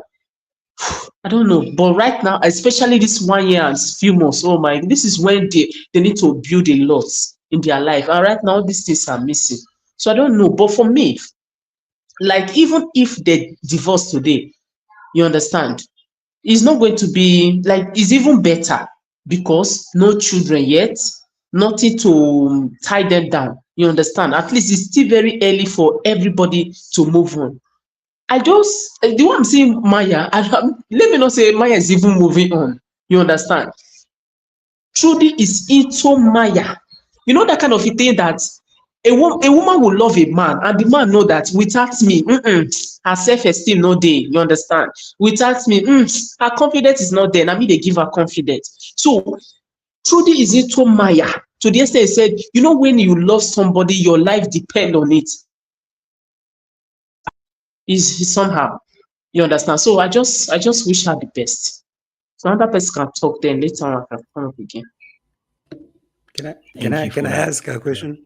You want to ask a question? Go for it. Okay, you can ask me any question. Okay. Oh, now that we have ladies in the house, I want to ask a very awkward question. Can it be possibly that Trudy and Maya are trying to play an online game? Because one thing I've realized with these celebrities and public figures is like they can do anything and just anything for views. So for ladies inside here, if you read keenly on Trudy's body language and how she says in these interviews, do you really feel that she's pretending, or maybe they're playing a game for views and fame? Okay, now let me answer. You know, we be, even as whether we are reactors or not, but we be viewers. I don't know for everybody. I'm somebody that easily observes somebody and understands somebody. Miss Trudy is not a cloud chaser. There's somebody who is going to do this. Before everybody talk, I'm already saying that this person is doing for cloud. She is not a cloud. You hardly see that woman involved in drama.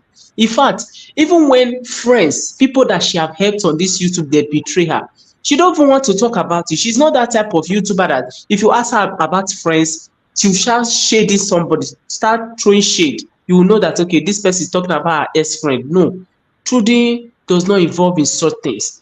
This woman is somebody that, I'm calling her woman, yes, she will be one day. This woman is somebody that even without drama, she is growing. Assuming Trudy is somebody else, another YouTuber, I don't want to call him, that maybe she likes things like this. oh my God, this Trudy would have been in a less than 500,000 subscribers, the way Ella Suitable, sees it. So I don't think, it is. And if you look at her previous interview, there's one parable I always say. I say truth is when you can repeat same thing the same way over and over and again. So when you look at Trudy, most of this interview, these are the things she's complaining. You understand that even me here, I can feel it. So why is it that even the man is not trying to understand these things? She talk about the communication. She talk about the culture. She talk about them not spending time. The one that shocked me, she said this last time that Wode came to Ghana is the first and last time they have even spent more time together in Ghana. That one shocked me, husband and wife. And I cut it in knack. So that's for me. I don't think it's cloud. That woman is pouring her heart. Looks like you've opened a wound. I know we're gonna get down to this. So, host, you'll bear with us because this is a very broad topic that we need to discuss broadly. So at least let the lady speak, because I feel like a lot of stuff are coming from the lady. She's kind of trying to communicate the genuine thing, leave alone what Wode is doing. Okay, so I think it's more good if ladies can really speak on behalf of that lady, because they can really read what's happening on her side, and I mean, not just like us. Okay. Okay. I think we need to break this. Master Manuel, before you go, there's still one more person that hasn't spoken. I'm gonna get Jay on. When I get Jay on, then I'm going to do what we call round robin, because everyone speaks, but it speaks for a very long time, and I want to keep sharp. So after Jay, everything will be a minute. You have a minute to respond, and when a minute hits, I will just have to tell you to mute your mic. Is that okay? Just so that it keeps the conversation going quickly. Otherwise, we'll be here for a very long time, and people are waiting for a very long time to have their say. You understand? You get tired, and it's already 10:13 UK. We'll be asleep before we know. Yeah. Sure. Talk to me.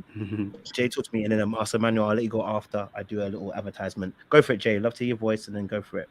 Hey, everybody. I just want to say, we're breaking it down and everything. And yes, I've seen the comments that a lot of this may not come to a pass where it's something negative and they end up in divorce. We pray that they don't. We really do.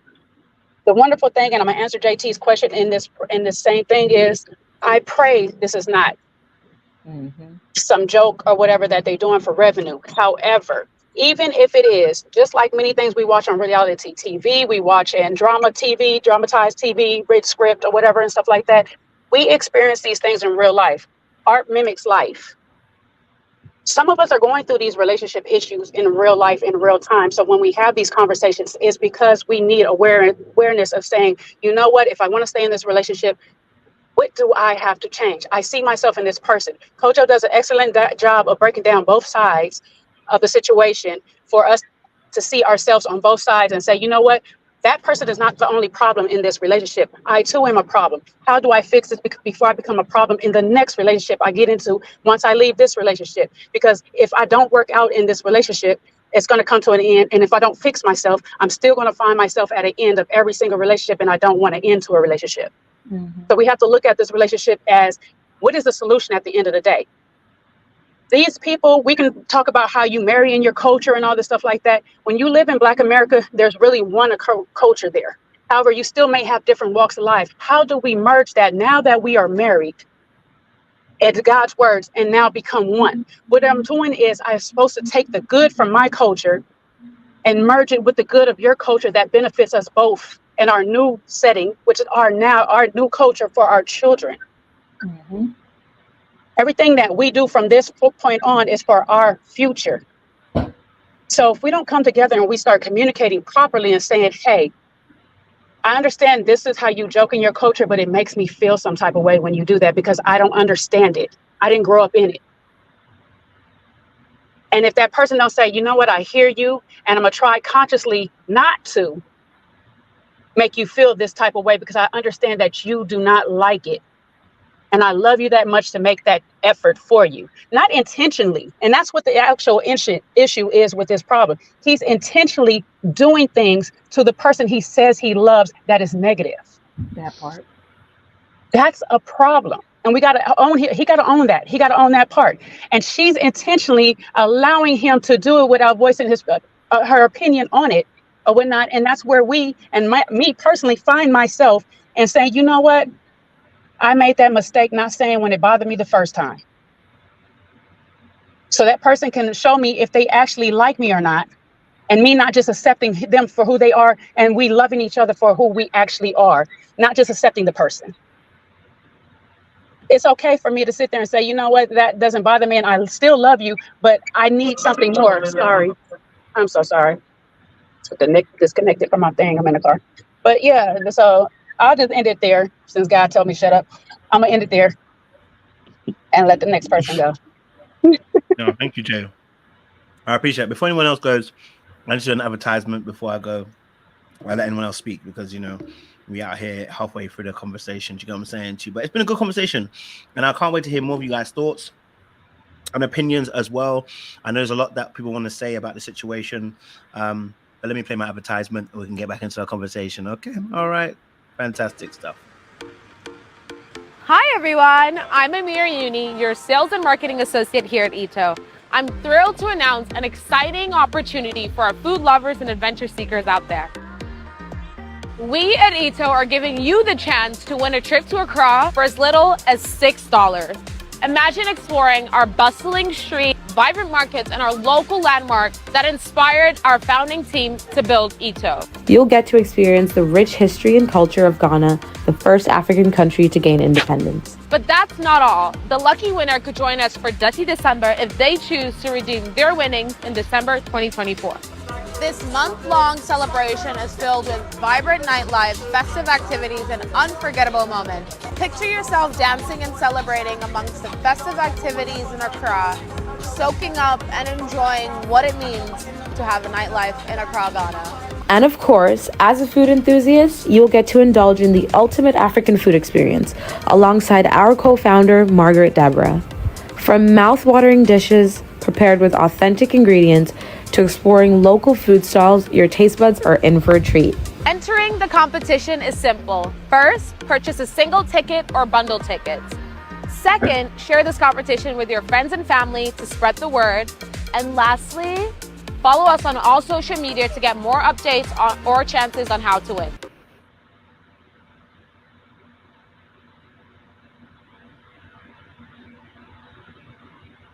I was muted there, my bad. Hey guys, we're back to Little Black Book 91. We're here talking to you guys about Wode and Trudy.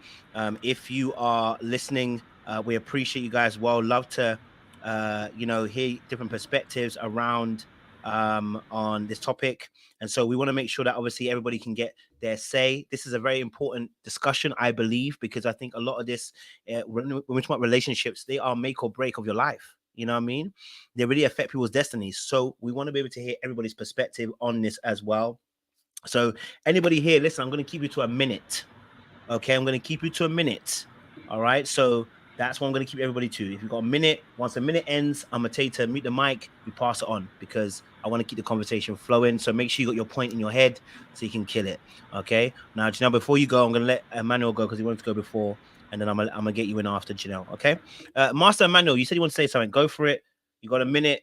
Go for it. I want to hear your perspective. My timer is on behind the scenes. Let us hear your thought process. I've muted you by mistake, so let me unmute you. Go for it. Yeah. When you listen to the conversation he had with the KSM, I think he was talk about before they getting married. So I think now it's two different phases. Before getting married, and now he's married. So when he was saying, asked her to meet me in one of the Asia country, and she pay her ticket alone. Those conversations is before they getting married, and I understand it.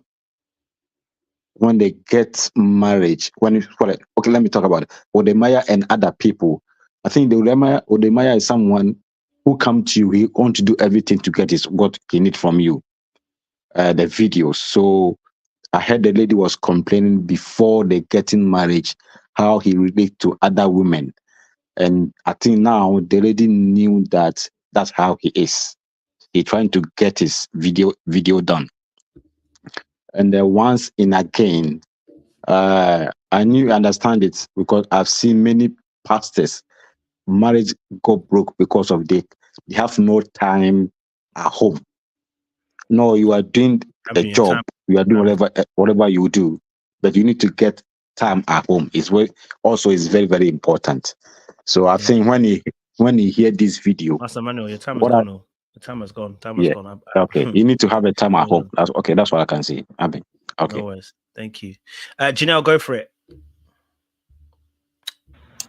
One quick simple thing, as I watched their dynamic unfold, just like everyone is saying, we do hope for the best for them and trust that they will remain married. It's about the quality of marriage.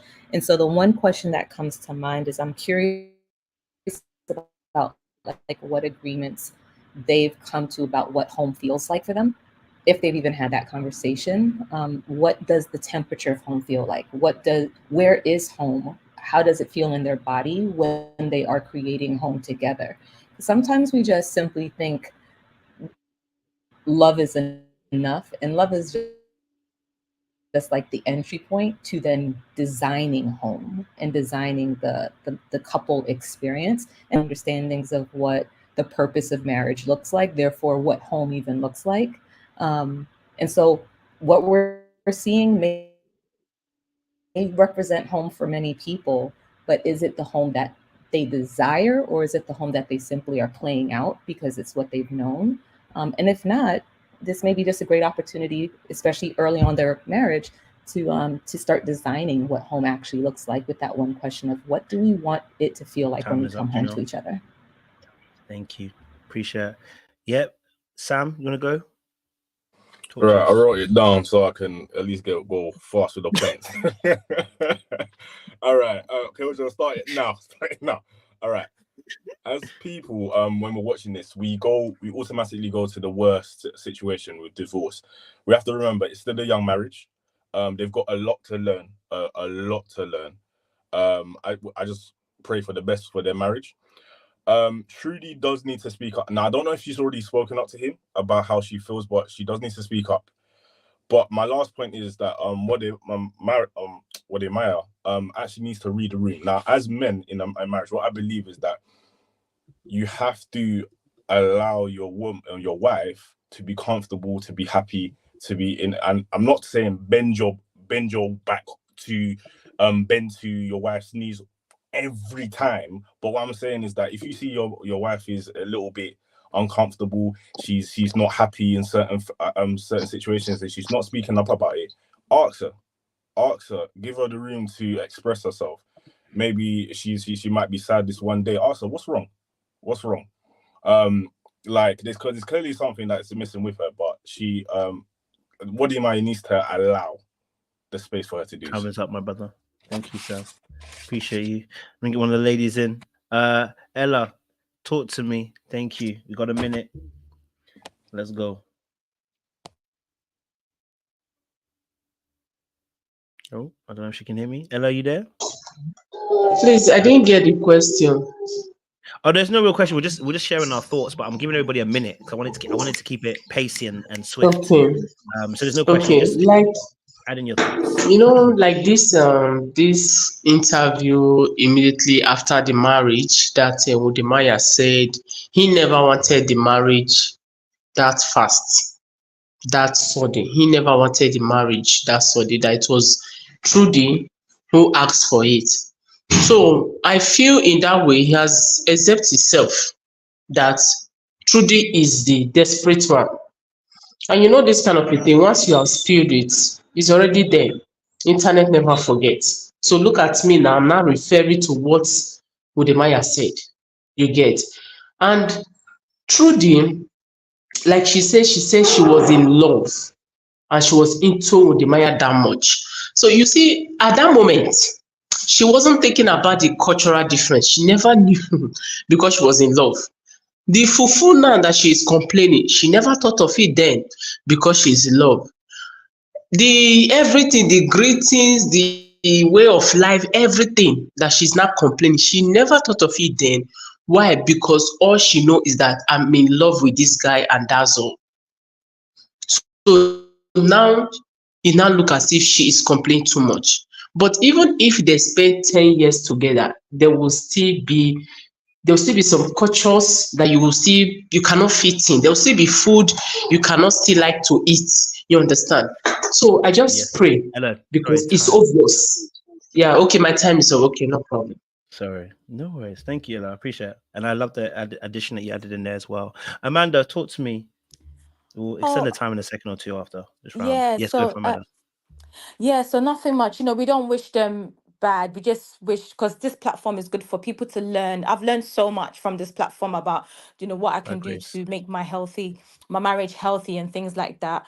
And I just realized, I think therapy is so important, that because I've realized that African men, majority of them like to feed off the pain of a woman. It's like it validates their emotions. It gives them that motherly, if the woman is just chasing that emotion type of thing, they feel like, I don't know, so they like to get a trigger. So I think with the Maya, they should seek therapy, because I can see the marriage is flourishing and everything. So yeah, just praying for them. So that's what I have to add. Thank you. No worries. Thank you. JT, go for it.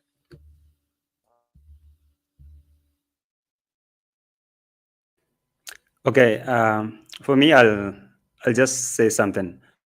I like to dwell on controversy. You know, I like being controversial most of the time, and this gets me not floating or maybe taking sides.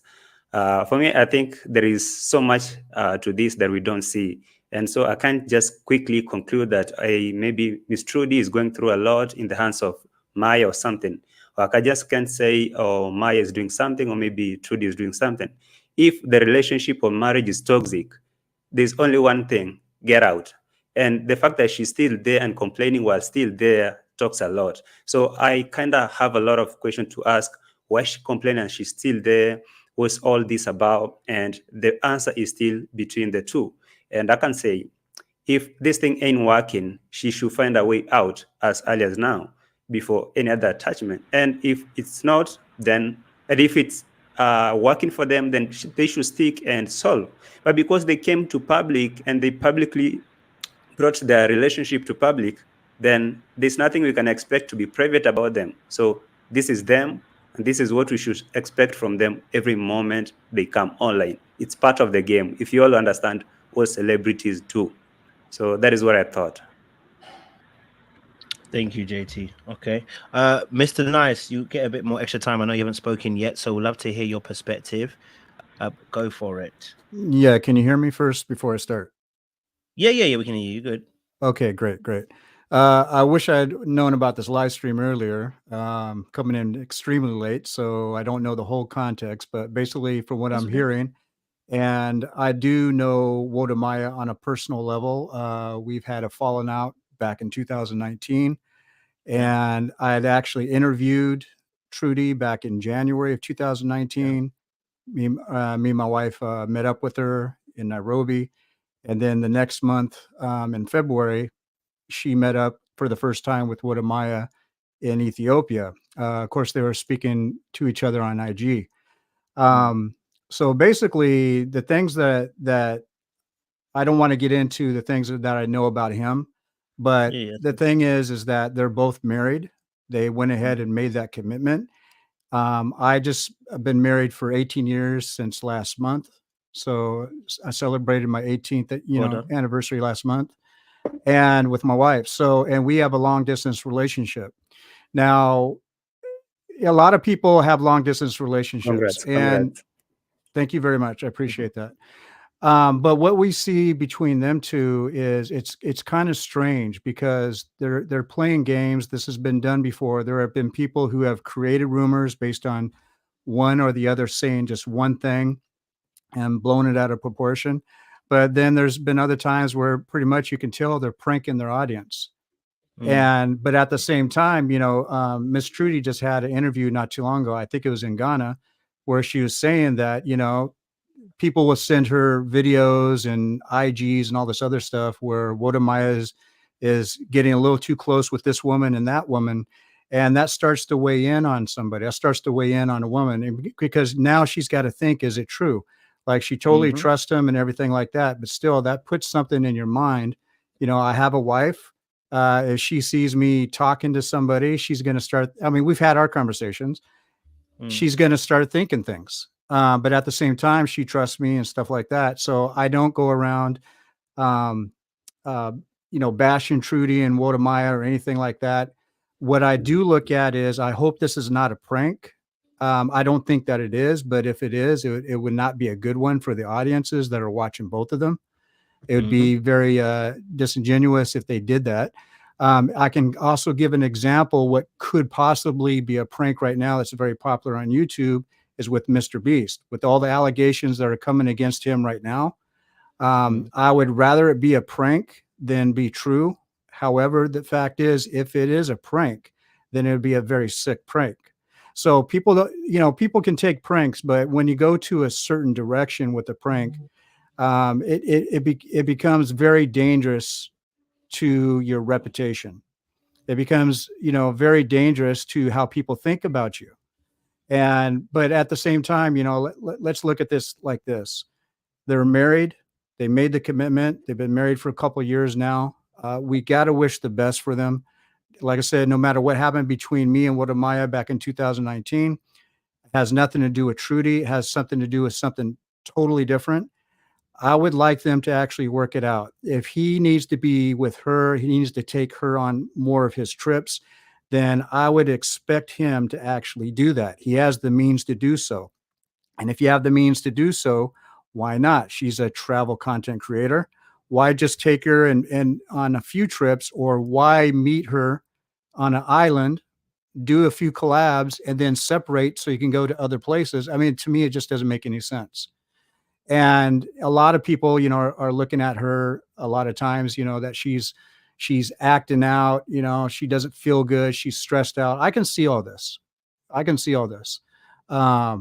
My wife was very concerned about her when she first got married. And right now it's like, my wife's got the attitude of, well, they got to live their own lives. They got to make their own decisions. It's not up to us what happens between them, even though we love them very much. And, I care for Wode as well. I want them to have a prosperous, good relationship in a marriage. I want that. I hate divorce. Divorce is not an option between me and my wife. So that's one of the reasons why we've been married for 18 years. I think they can do the same thing if they really work at it and stop listening to a lot of people. If it's all about culture, stick to your cultural roots. And one of the reasons, I think African marriages are more successful than anywhere else around the world is because of the cultures.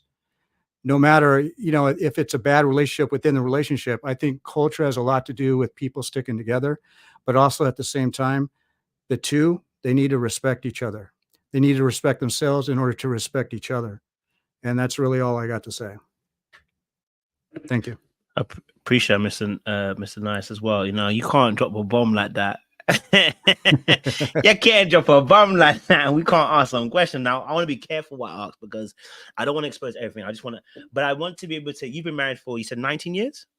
18 years, right? So thank you. Congratulations as well, because Mr. Manuel also too has been 20 years as well, right? 22 years.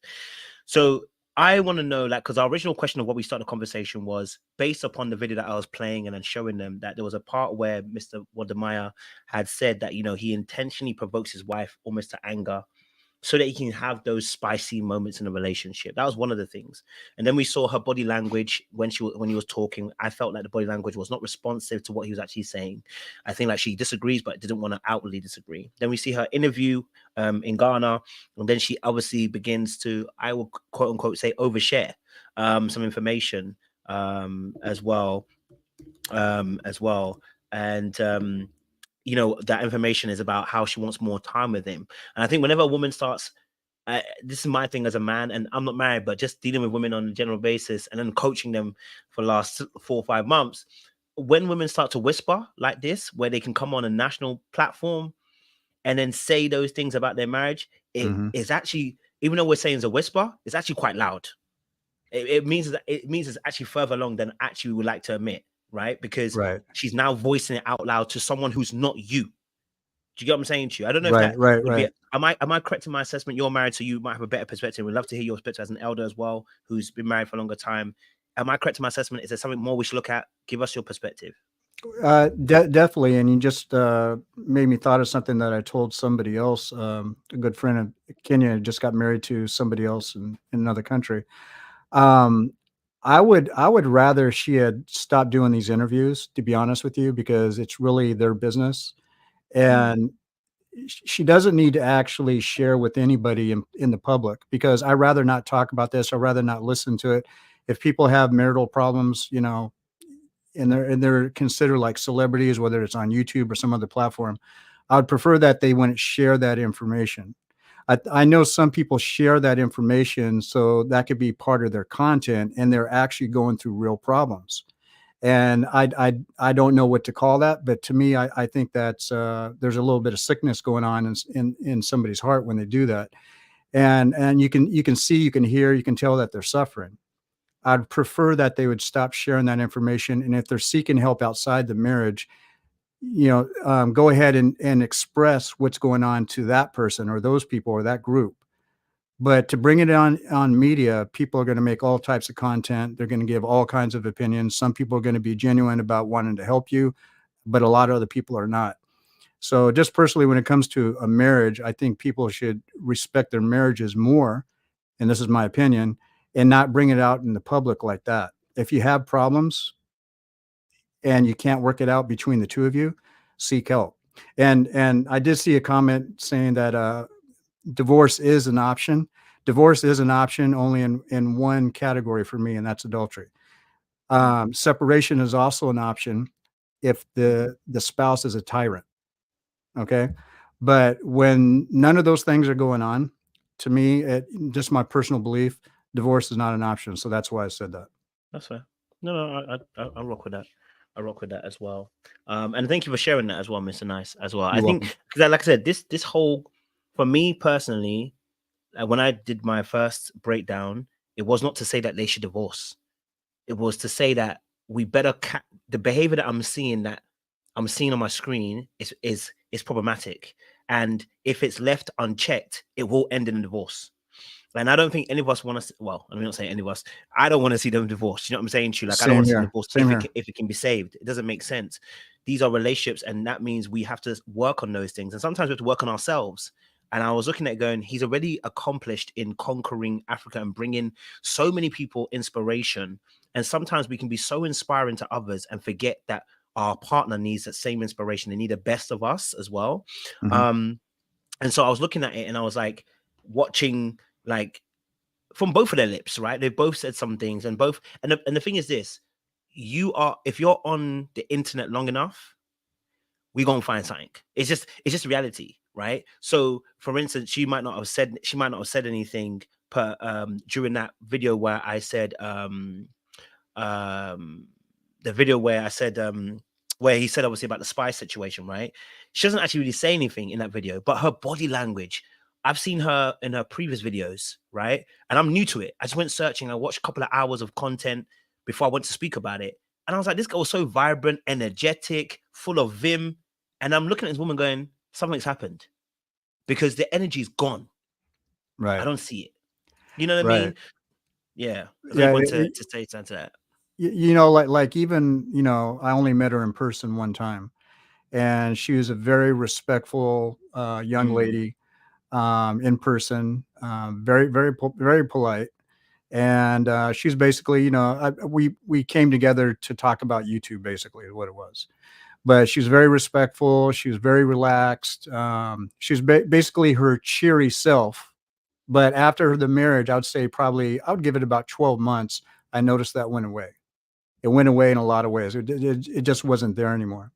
And, you know, again, I don't want to get in their business. I just wish they would keep that part of their life off YouTube, off Facebook, off IG. And like I said, work it out. I really don't have anything else other to say, but you know, they need to stop doing that, because I think that would be part of helping out their relationship. Whatever's actually going on in their relationship, if they just keep it off of social media, the issues that they have, I think they would be in a better position to work out whatever problems they do have so they can rectify it. I Hear that? LDB business. So you want to add something? Go for it. Yes, hi. Can you all hear me? Yeah, we can hear you, Captain. You're on good All stuff. right, thank you. Before I go on, I want to ask Mr. Nice, Mr. Kung Fu Fanta, are you? What's your ethnicity? I'm Caucasian. Okay, so no offense, little Mr. Little Black Book 91, but I have an issue with this. Okay. Is that no, I mean, don't make that face. I'll explain. Is that in the world today, I thought this was a pan-African milieu where we would, no, I mean, I don't make that face. Just let me explain. Is that, there are so many situations now, especially in East Africa, where you have so many of these old white guys pontificating and marrying young Kenyan, Tanzanian women and all that. And where's our own paradigm in this situation? Why do we need external paradigms, to interfere? And second, you, Mr. Black Book, don't take any offense to this, but you mentioned that you coach women, and please don't take any offense to this. And I have the same view when it comes to say Kevin Samuels. A man should not be going around coaching women. Okay, I'm sorry to say, but this is a modern concept. A man should be talking to other men, and please don't take this as disrespect from me. I'm just being honest with you. I'm an old guy like Mr. Emmanuel is. A man should be a leader of men. Okay, that's how societies have always functioned. And for a lot of the westernization we've had, it has caused a lot of issues, in our societies. We've absorbed so many. When I'm looking at the screen here, so many names are Western. At least Wode Maya is maintaining his African name. Okay, he's maintaining many of you that I'm, looking. Many of us have Arabic names. We have Caucasian names. We have Caucasian paradigms. And all these things are not really helping us, believe it or not. Believe it or not. A lot of even when you look at these Indian marriage shows on Netflix, a lot of them who are in these Western countries with a lot of money, they're going back to their culture with arranged marriages because they realize that these last decades with the millennials and Gen Z and the generation before them, a lot of westernization has damaged their societies. Okay, don't underestimate your African roots. Okay, for us to have a white guy here who is probably Master married. LDB. Yes. Can we get onto the topic though? Okay, because the topic is not about. It's about the couple. Okay, so I apologize first of all. Okay, so the topic is this girl, Miss Trudy, I believe is her name is, right? East Africa is very westernized. Wode Maya needs to probably find someone before the partition of our African nation, somewhere around Ghana, Togo, whatever, who is similar in Emin culture, not someone where we're trying all these modern concepts of a man needs to listen to a woman, massage her feet this way, massage. A marriage is not about emotions. It's not about fun. It's not about none of that stuff. It's about structure. It always has been. All these things about he needs to travel with her, he needs to hold her hand this way, he needs to twist her that way, that not all these modern women concepts. There's a reason why there's chaos all over the world. Westernization and our willingness, to cast away what we've had. It's everything. Let me actually yield back because I feel I have more to say, but I'm gonna yield back. I don't want to turn you off. So can I just say, first and foremost, this channel, if you're new to this channel, then maybe you've missed it, right? Mm-hmm. What I value on this channel is intellect. Because first of all, I'm a Christian. So what I value is intellect. When you came in, your first job was to target Mr. Nice. I didn't care if he was white, black, yellow, blue, green. It didn't matter to me. Because the subject had nothing to do with him personally. Could I quickly ask you a question? hold on. Please let me hold ask on. just one. No. Hold Okay, on. No, don't. Let me hold on. The gentleman, Mr. Nice, right, came and expounded upon the relationship, gave us some wisdom that we can all use, whether we're white, black, yellow, blue, or green, to discuss about this particular topic. It was very clear. Keep your relationship off social media. Do you need to be blue, green, white, black to identify with that particular wisdom or advice? No, because anybody can get that advice.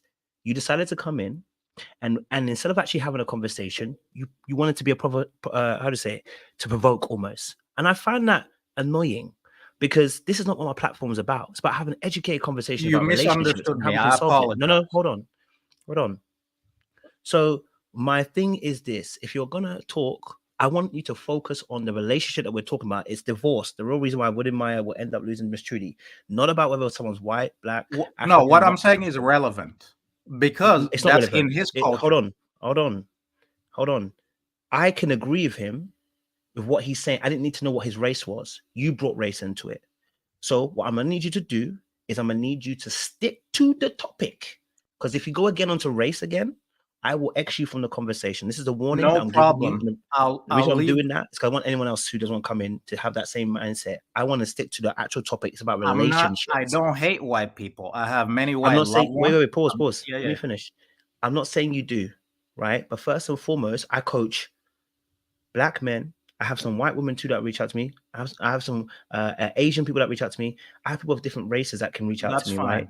I don't mind where they come from, because at the end of the day, what we respect is whether the knowledge is correct and works for you. Wisdom above all things. So that's what I'm trying to let you know. So now you want to address something, by all means address it.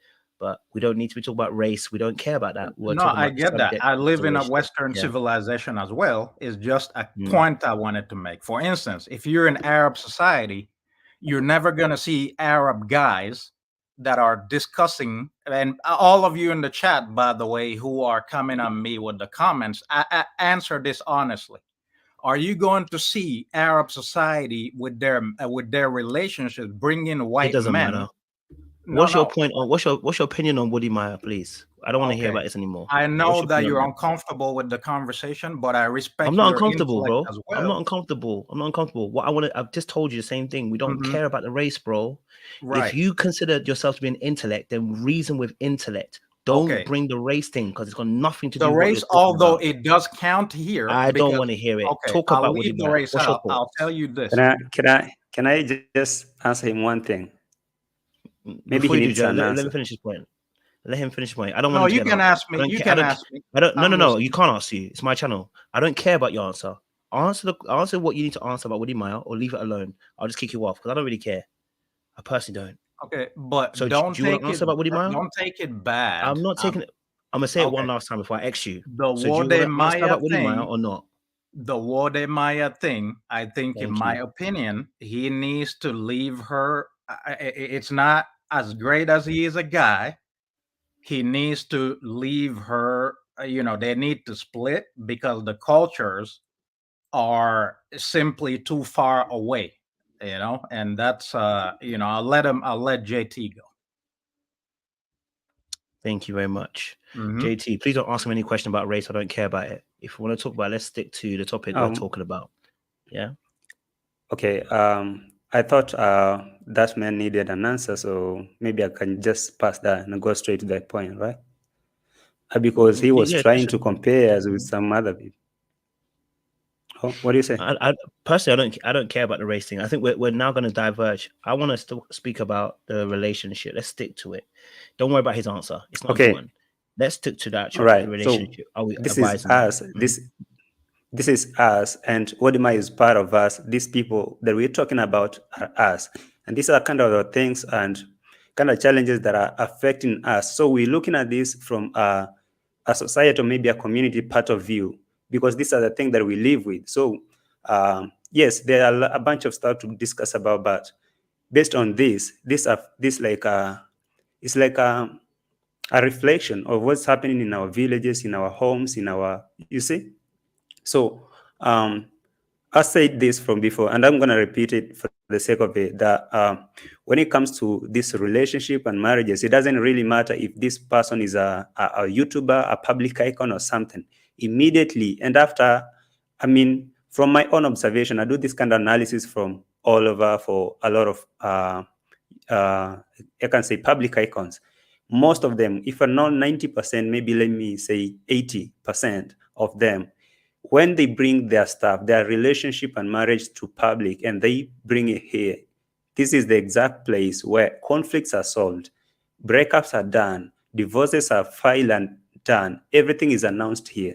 So it's nothing to just say we can discuss about them or whatever. They bring it here, and we can kind of talk about it here because I really think that this is serious, and this is how they do these public icons. And the moment they brought it here, they don't expect anything different from this. And there's a very higher percentage that these kind of things that are brought to public, the relationship and marriages, don't work most of the time. So we can kind of don't like expect them to stick, expect Miss Trudy to stick, even though she's going through a lot, or maybe in the hand of that man. We just assume like she need to just make this work. No, ain't nothing that obliges or maybe forces someone to just stick to a relationship when it's toxic, when someone is not there for you, because this person is receiving a lot of attention and this kind of thing from public. So your wife is not part of the public that gives you attention. You should be a little bit considered and maybe different. But I'm not here to advise them what to do, but I think once they bring this on public, it's a mess. It's a real mess. I appreciate it, JT. I think, I think these situations, like I said, I think what's so profound about this is that I'm looking at a relationship that can be saved. This can be saved. When you get the right advice early, it can be saved. And this is why when I talk about relationships, I say, even me, myself, no matter who I coach, when I get married, I'm going to need people in my corner because I'm going to have some nonsense in my head at points because I'm a human being. And sometimes you just need, it's like boxing and having your cut man in a corner.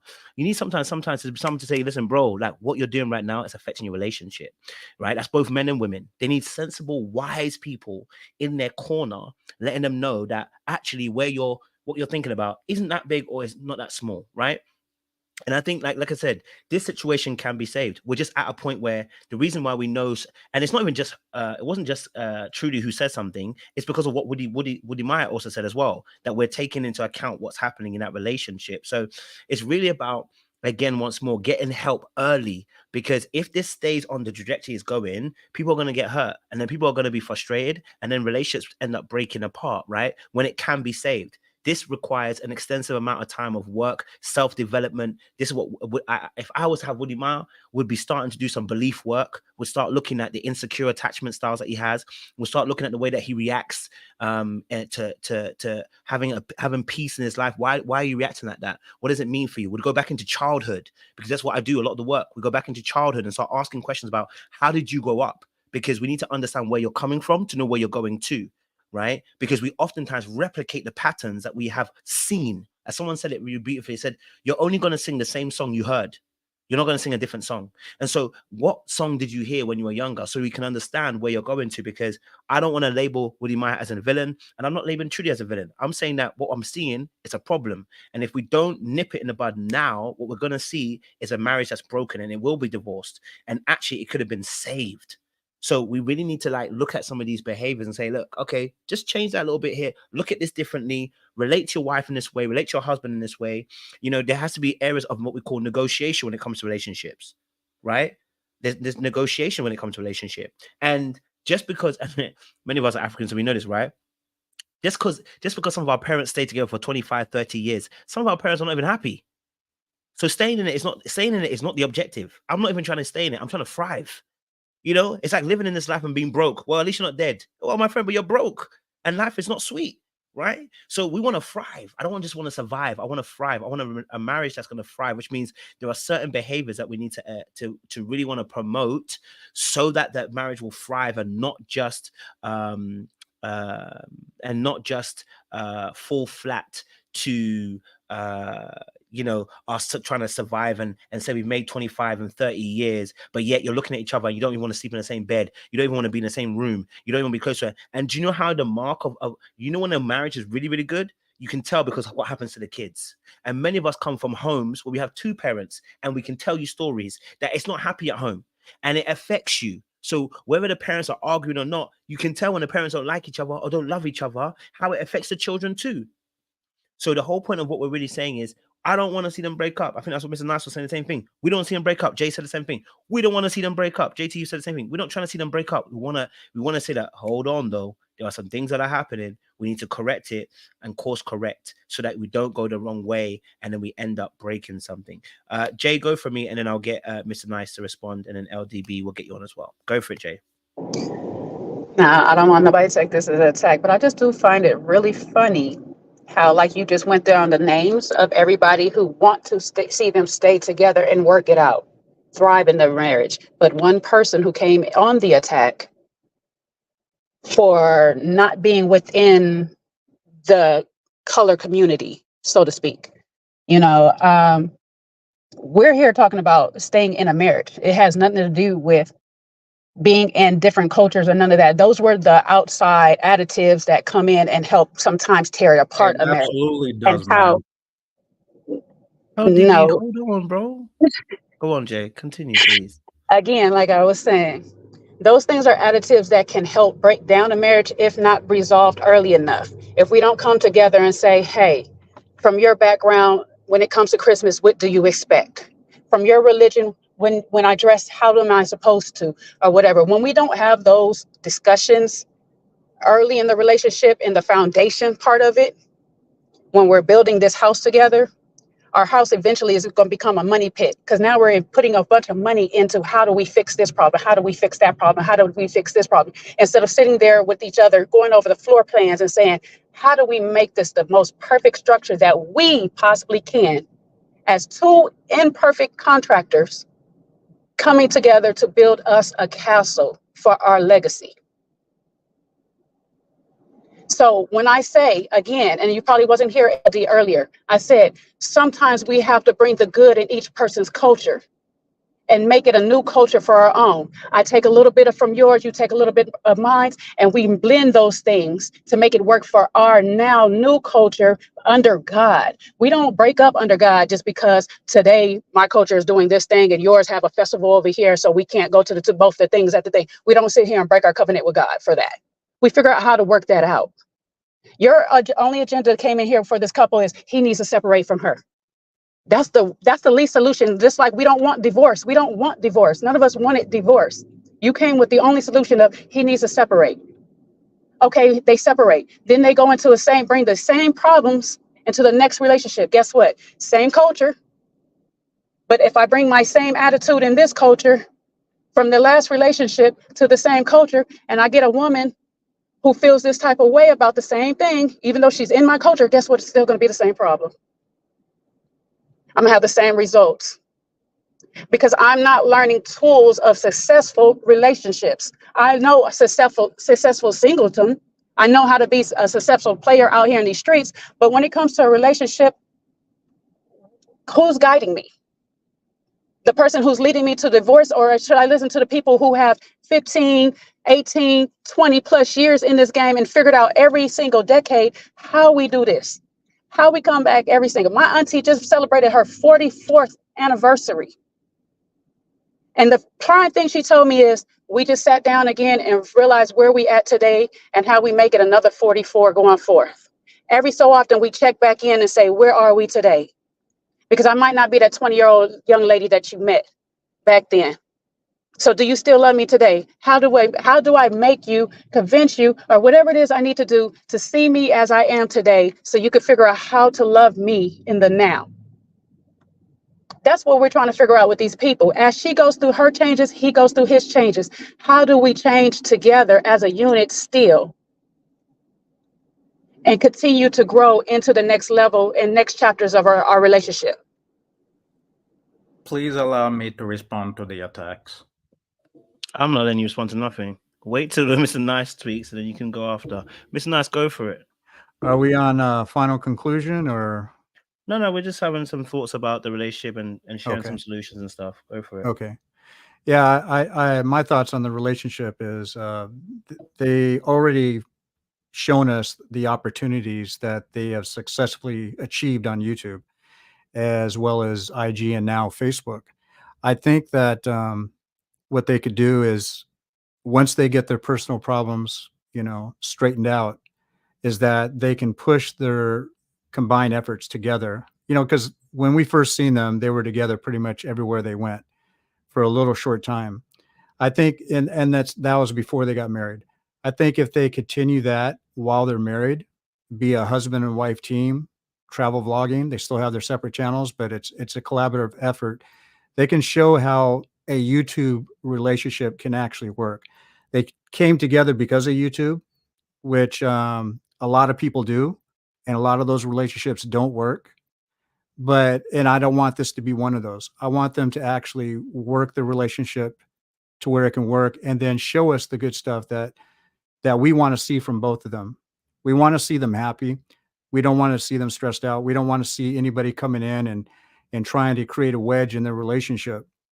But at the same time, it's like, we got to be able to support them as much as possible. And I think one of the ways that we can support them is by not giving the fact that they're talking about some of the problems, not giving those problems as much power as probably a lot of us are doing.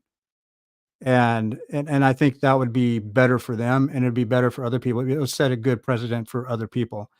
So YouTube brought them together. Let YouTube continue to keep them together as part of the relationship, because that's not the sole thing. It's all about them. I hope they're getting support from their parents on both sides. I hope they're getting advice from friends, and hopefully maybe if they come to somebody like you, that they will get advice from you. If you can help them out with anything, I think that would be really great. Appreciate it, Mr. Nice. LDB, you wanted to say something? Add your piece. Yes, I do. So I quickly want to say to Jai that I notice a lot of the women in the comments, and much like you, when you come on, you have all this advice about people listening to emotions and this and that, but relationships are very simple. Both men and women, we are built. It's funny that women will bring all these things up about, bring about, get the best of this culture, get the best of that culture. But let me explain something. As someone who's in the USA, okay, women, it's funny, women will never go down the street and take a guy who's disheveled, who doesn't have a good mouthpiece on him, who doesn't have this and that. They always want the best, okay? If women really want all these, emotions and being listened to, how is it that they're unable to do it for the other gender? Because that is unsexy. It's called hypergamy. Okay. So for this Wode Maya thing, women can come here and talk. I noticed another important thing. A lot of the women are always saying, I hope Miss Trudy's okay. None of them have said at any point, I hope Wode Maya's okay, because that's automatically assumed.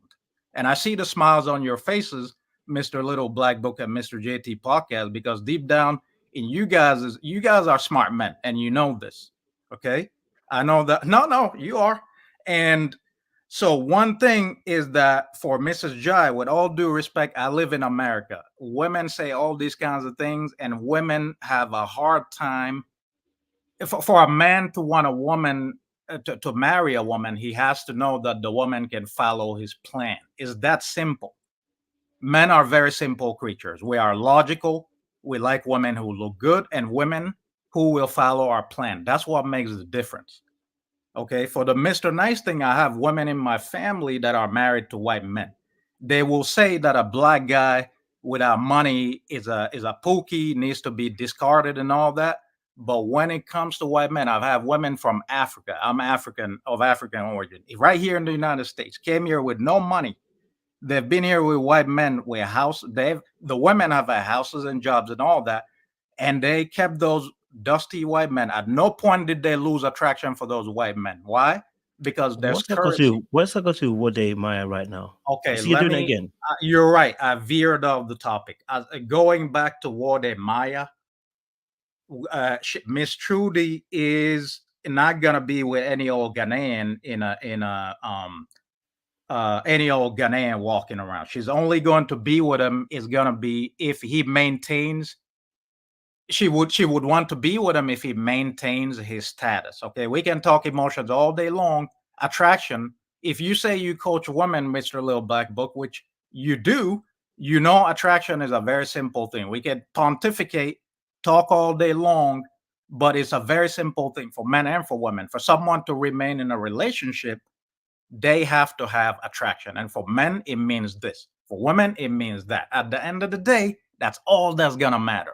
Because a woman will be with a cheater, she'll be with a wife beater, she'll be with a bank robber. You go on TikTok, women, nurses making hundreds of thousands of dollars are talking about, if you watch the videos, we want to date thugs, or, you know, if you go watch these videos, their psychology is right there in front of you. Okay. And let me not hog the mic. Let me let someone else go. Thank you. No, thank you. Because this what you have just shown is exactly what I warn my audience about. Exactly what I warn my audience about. That you use all the buzzwords that tells us you're in a cult. I haven't lied to you. Look, and I'm gonna be brutal because you be going off the why, and I don't understand why. I've told you, audience members, about this, that you just need to listen carefully. Let them speak. They hang themselves. That's why I don't cut him off, because I want him to hang himself. Okay, but Because why he am I couldn't being even insulted? hold on. I haven't insulted anyone. Your audience is insulting me too. Hold on.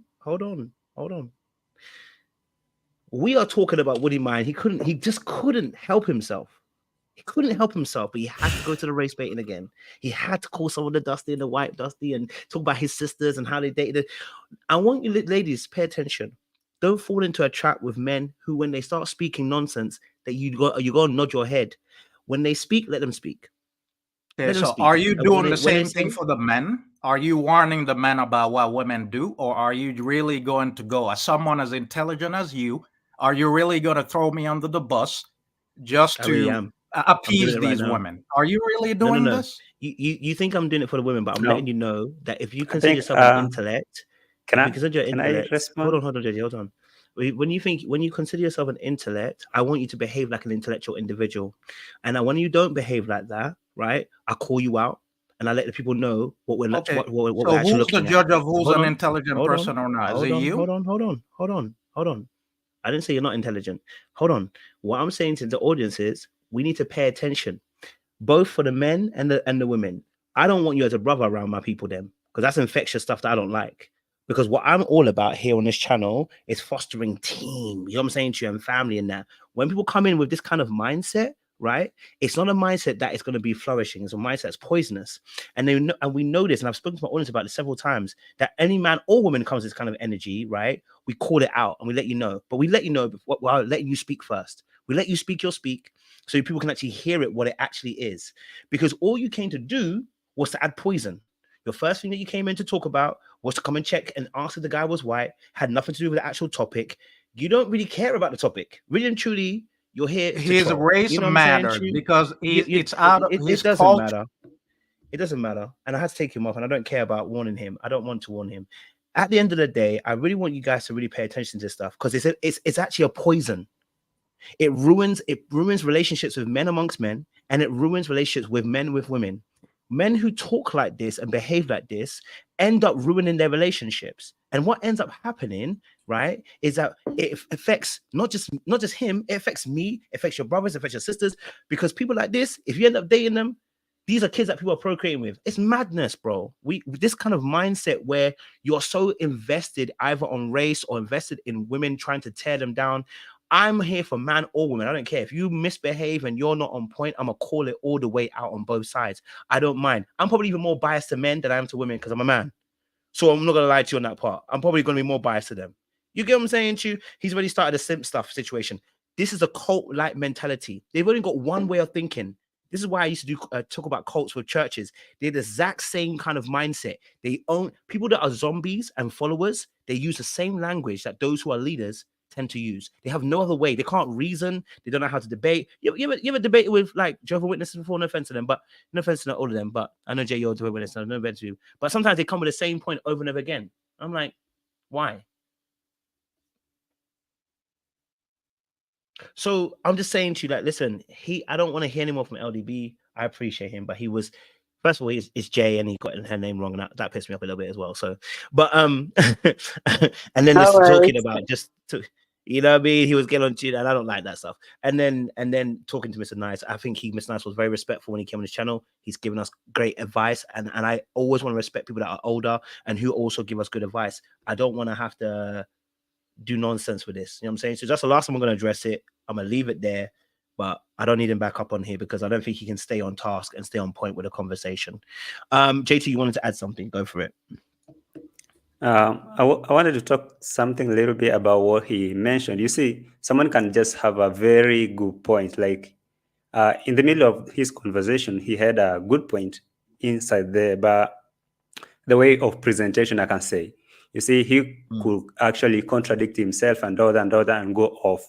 But speaking about this whole issue of Maya and Miss Trudy, he mentioned something to do with who cares to know what's happening on Maya, because most of us, maybe he was talking about the women in the chat section are talking about Miss Trudy doing this, feeling emotional like that and that. Who cares to know what's happening on the Maya side? And that's why most of the time I say, if from the very beginning I joined the live, I told you, when I do my analysis, I like to be as neutral as possible so I can see the picture without taking sides, you know. And so speaking about everybody here, I know most of them do the same thing. They're YouTubers.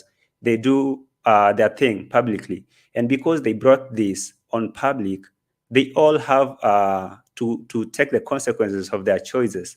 So I guess even though Maya could be going through a lot too, because most of the time we don't talk about Maya, I understand. And he is right.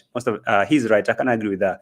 He's right that everyone, let me say 90% of people who talk about this issue, they talk about how emotional Trudy is, how damaged she feels right now, how she complains, how she feels, but nobody talks about what Maya is going through.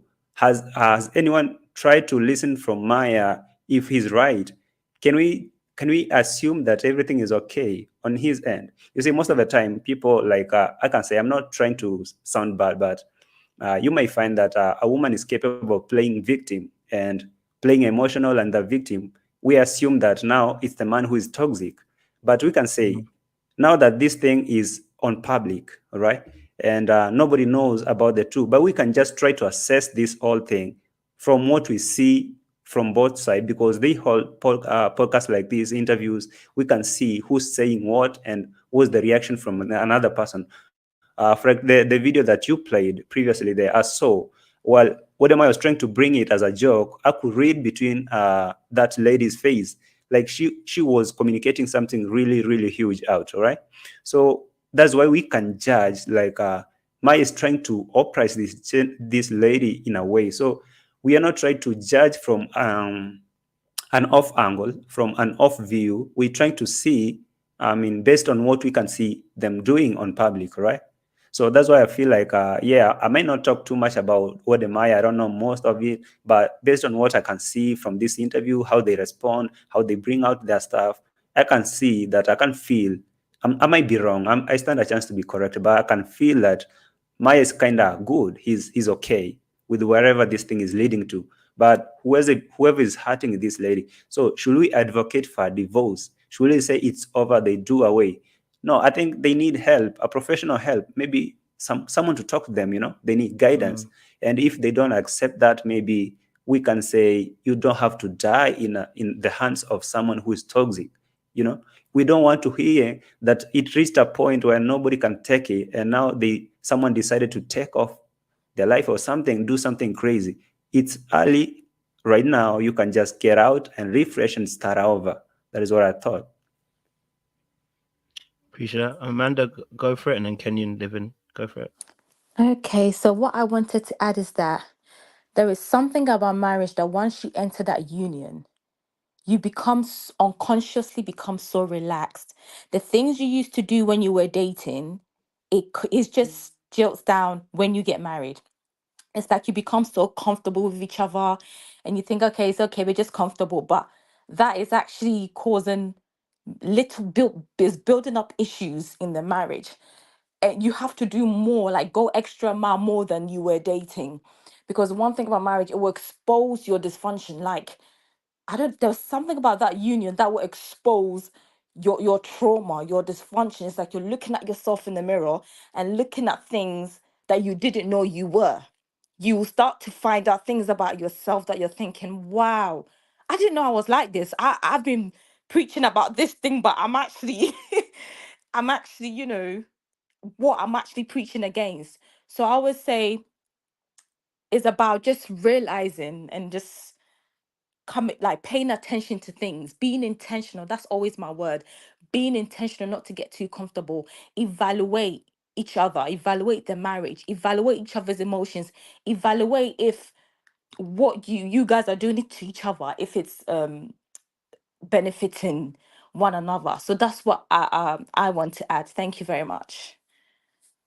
No, thank you, Amanda. I appreciate it. And I think marriage is such a beautiful thing when it's such a beautiful thing, and it's a very crazy journey for a lot of people, right? When you hear the stories, you hear people speak, like, Amanda, you're married, obviously Mr. Nice is married as well, Emmanuel's also married as well. Some of us are single.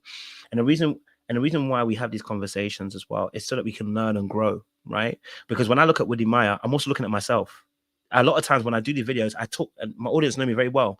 I say, for instance, what someone said it earlier on, I think it was who was it said it earlier on? Someone said it about calling on the phone and lying. Do you know I've done that before?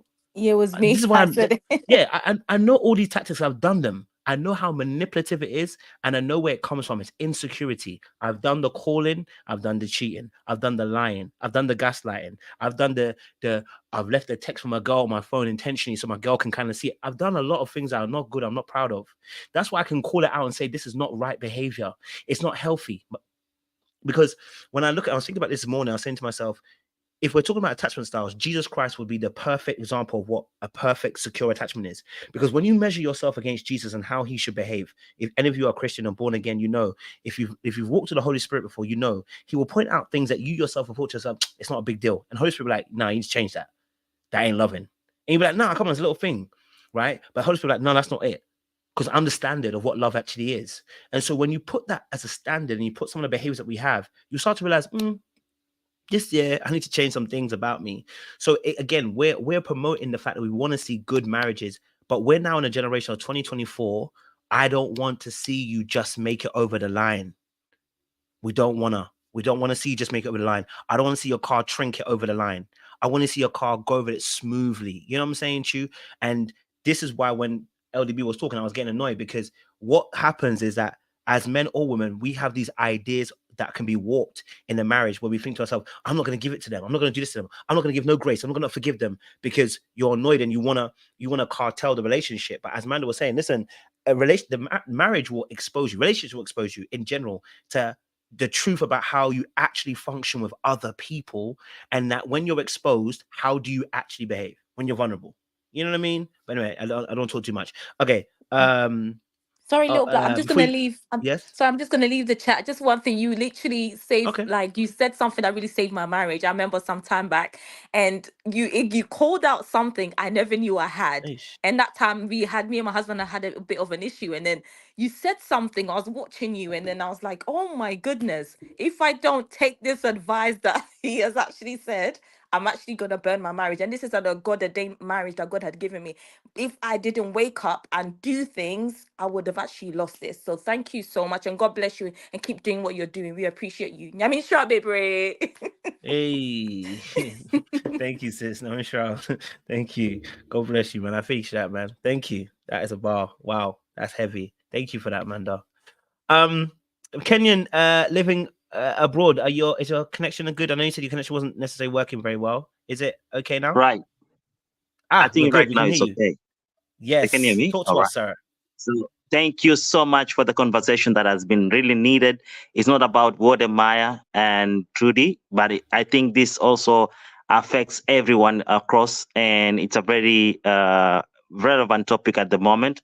I do not really understand what could be going in depth between Wode Maya and Trudy, but I think this discussion is in full hand, and I really support it. And what our brother was saying before, a little bit, I would say that is a bit extreme, which is okay, because we are different people.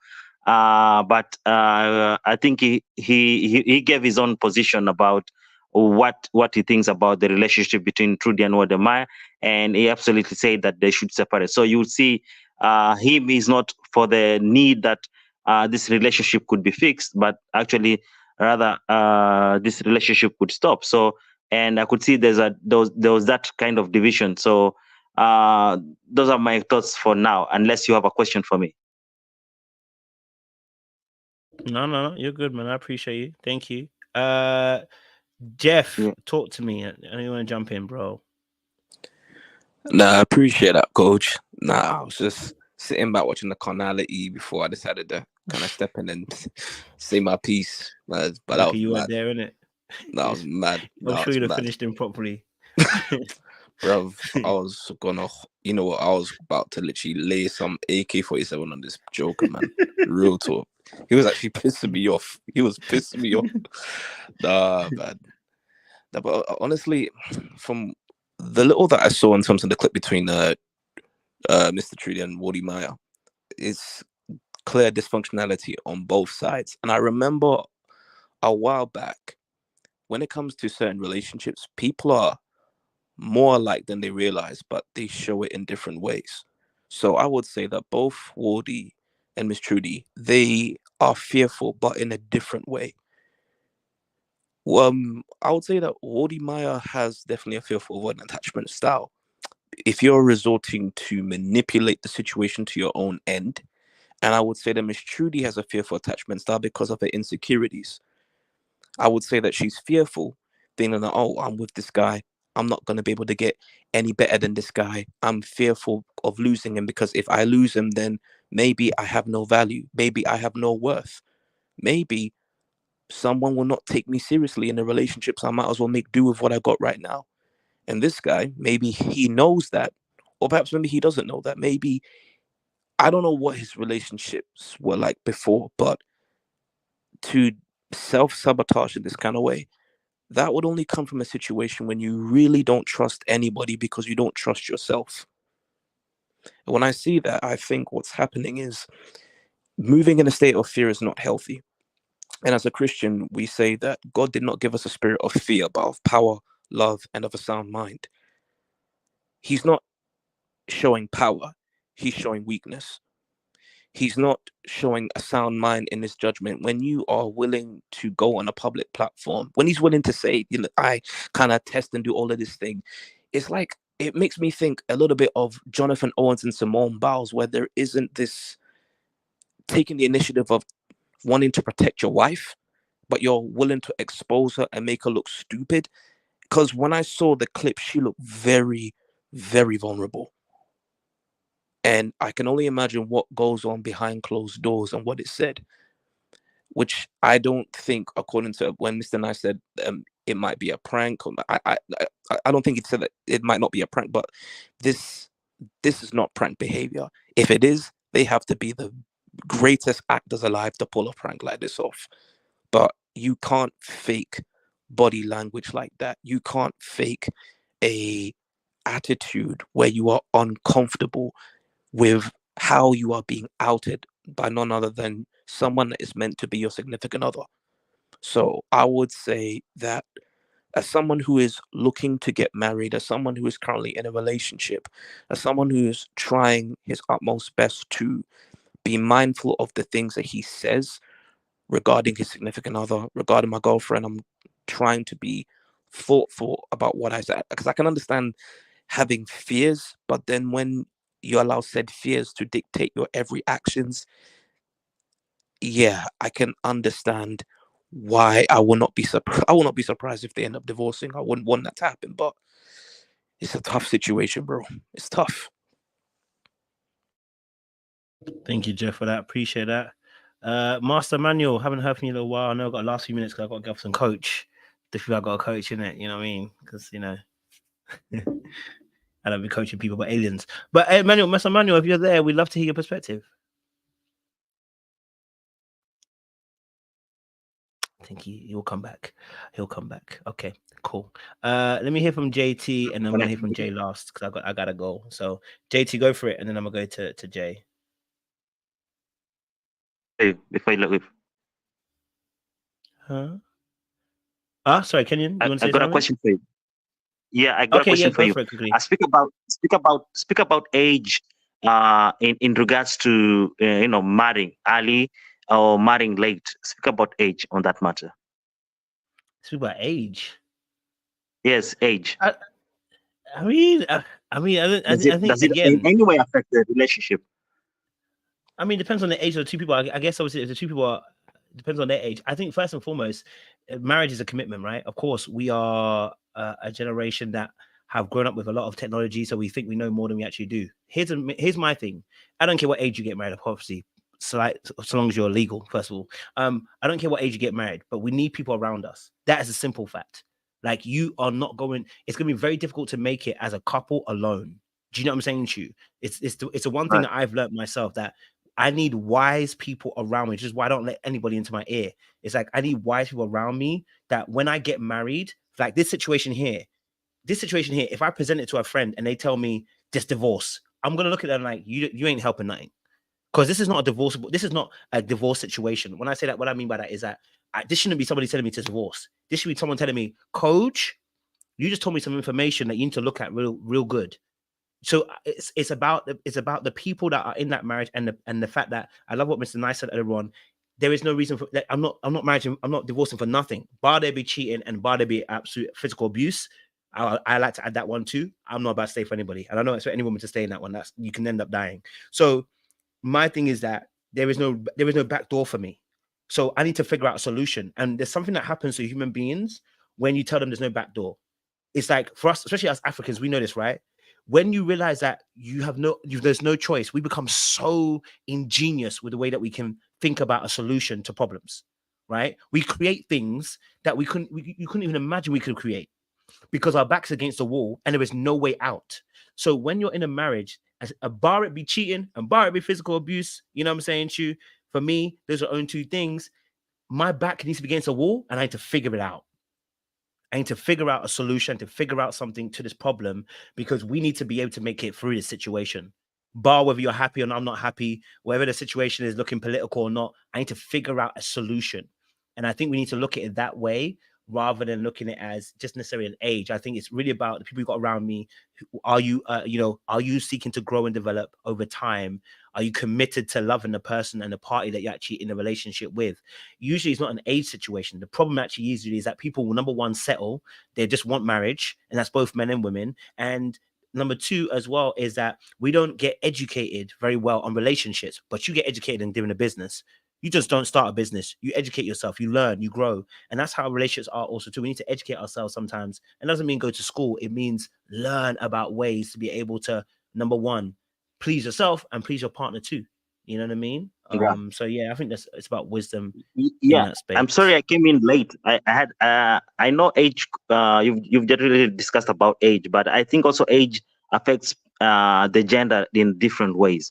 Or let me hold it there on the age, but let's go back to also these are people who are public figures who met on social media, and also remember.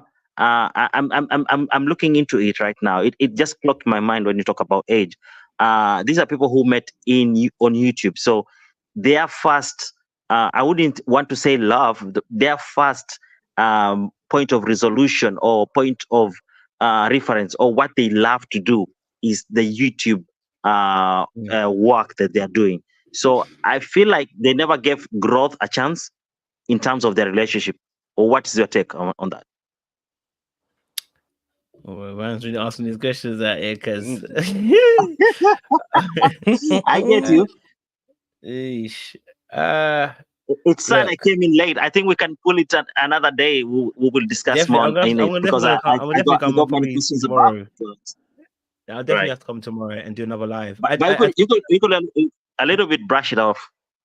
That's cool. I'll keep it short because I want to get Jay to finish off because my time is almost up. But my thing again, my thing about this as when it relates to wisdom again in this situation is that, and I think Mr. Nice kind of said it earlier on as well. Jay's kind of echoed it. Jeff has echoed it. Manuel's echoed it. JT echoed it as well. The reality of the situation is, listen, we can put so many labels on something. It's the age. It's this. It's that. It's that. It's this and that. We can. But our solution to the problem. Oh, someone's mic is echoing. Okay. There you go. Okay, so the solution.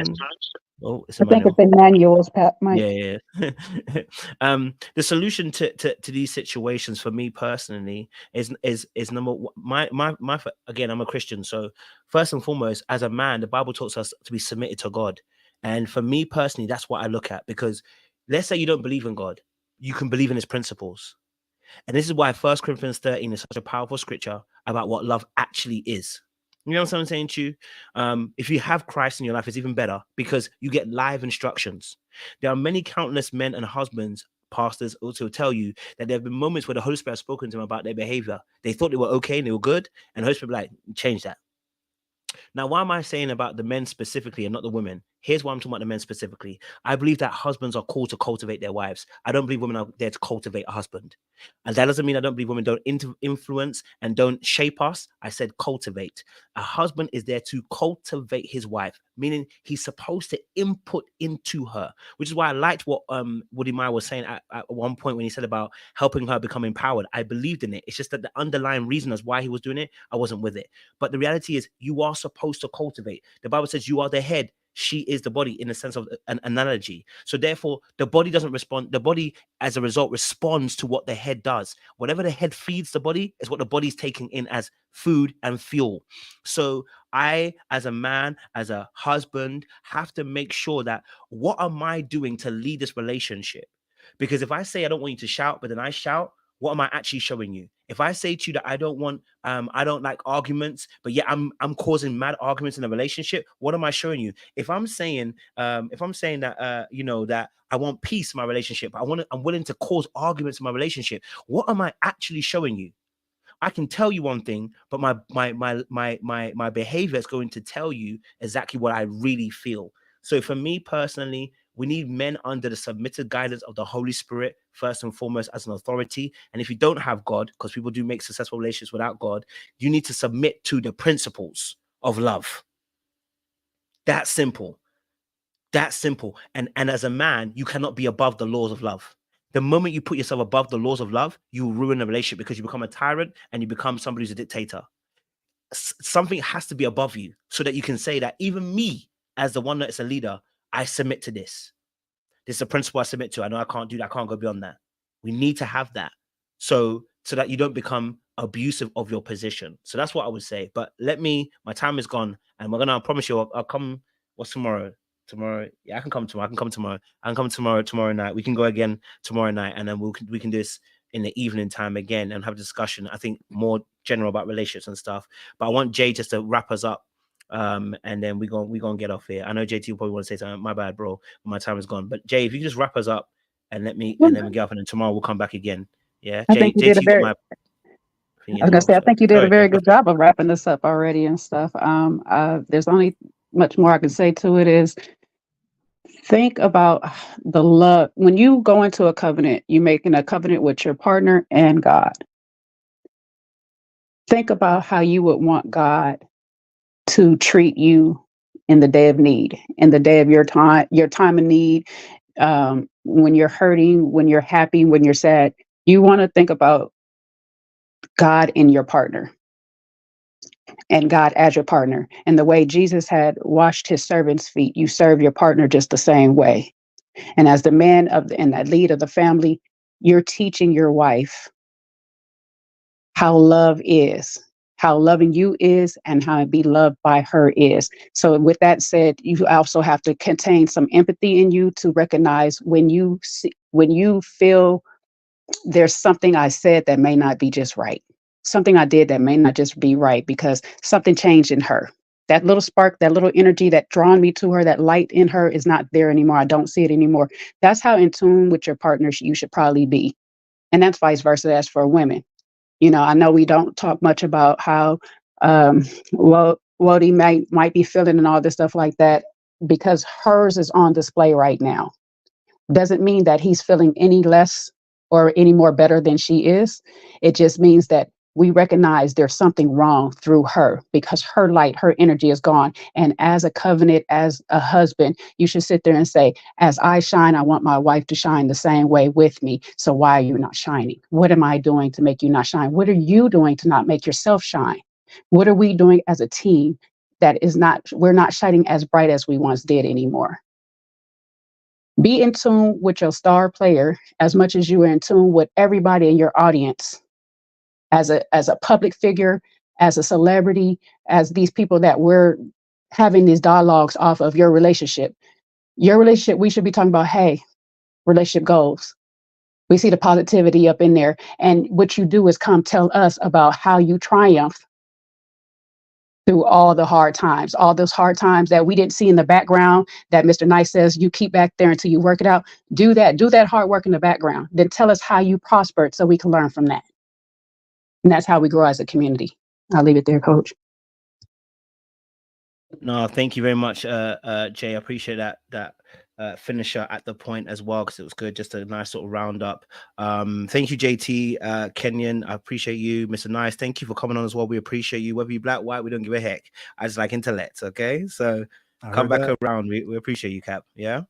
Well, this is my first time ever coming here, and I've already subscribed to you probably about an hour ago. So do I call you Coach, your coach? Or Coach just is fine by me. You Okay. call me Coach, man. Call me Coach is fine, man. I don't mind, man. That's You know what I'm saying? I appreciate you, Mr. Nice, as well. You're Jeff, welcome. thank you for Thank coming you. up on here as well. Emmanuel, I know you behind the scenes. Thank you as well for coming up. And the lady as well, Amanda, Janelle as well came up as well. We appreciate you. Ella, thank you as well for coming up as well. And audience members, thank you as well for joining us as well for this great conversation. As always, we want to point you back to the point that, listen, everything first and foremost, we give glory to Christ and Jesus. And secondly, listen, when we do talk about relationships, we want to see people thrive. We want to see people win. We want to see people work things out.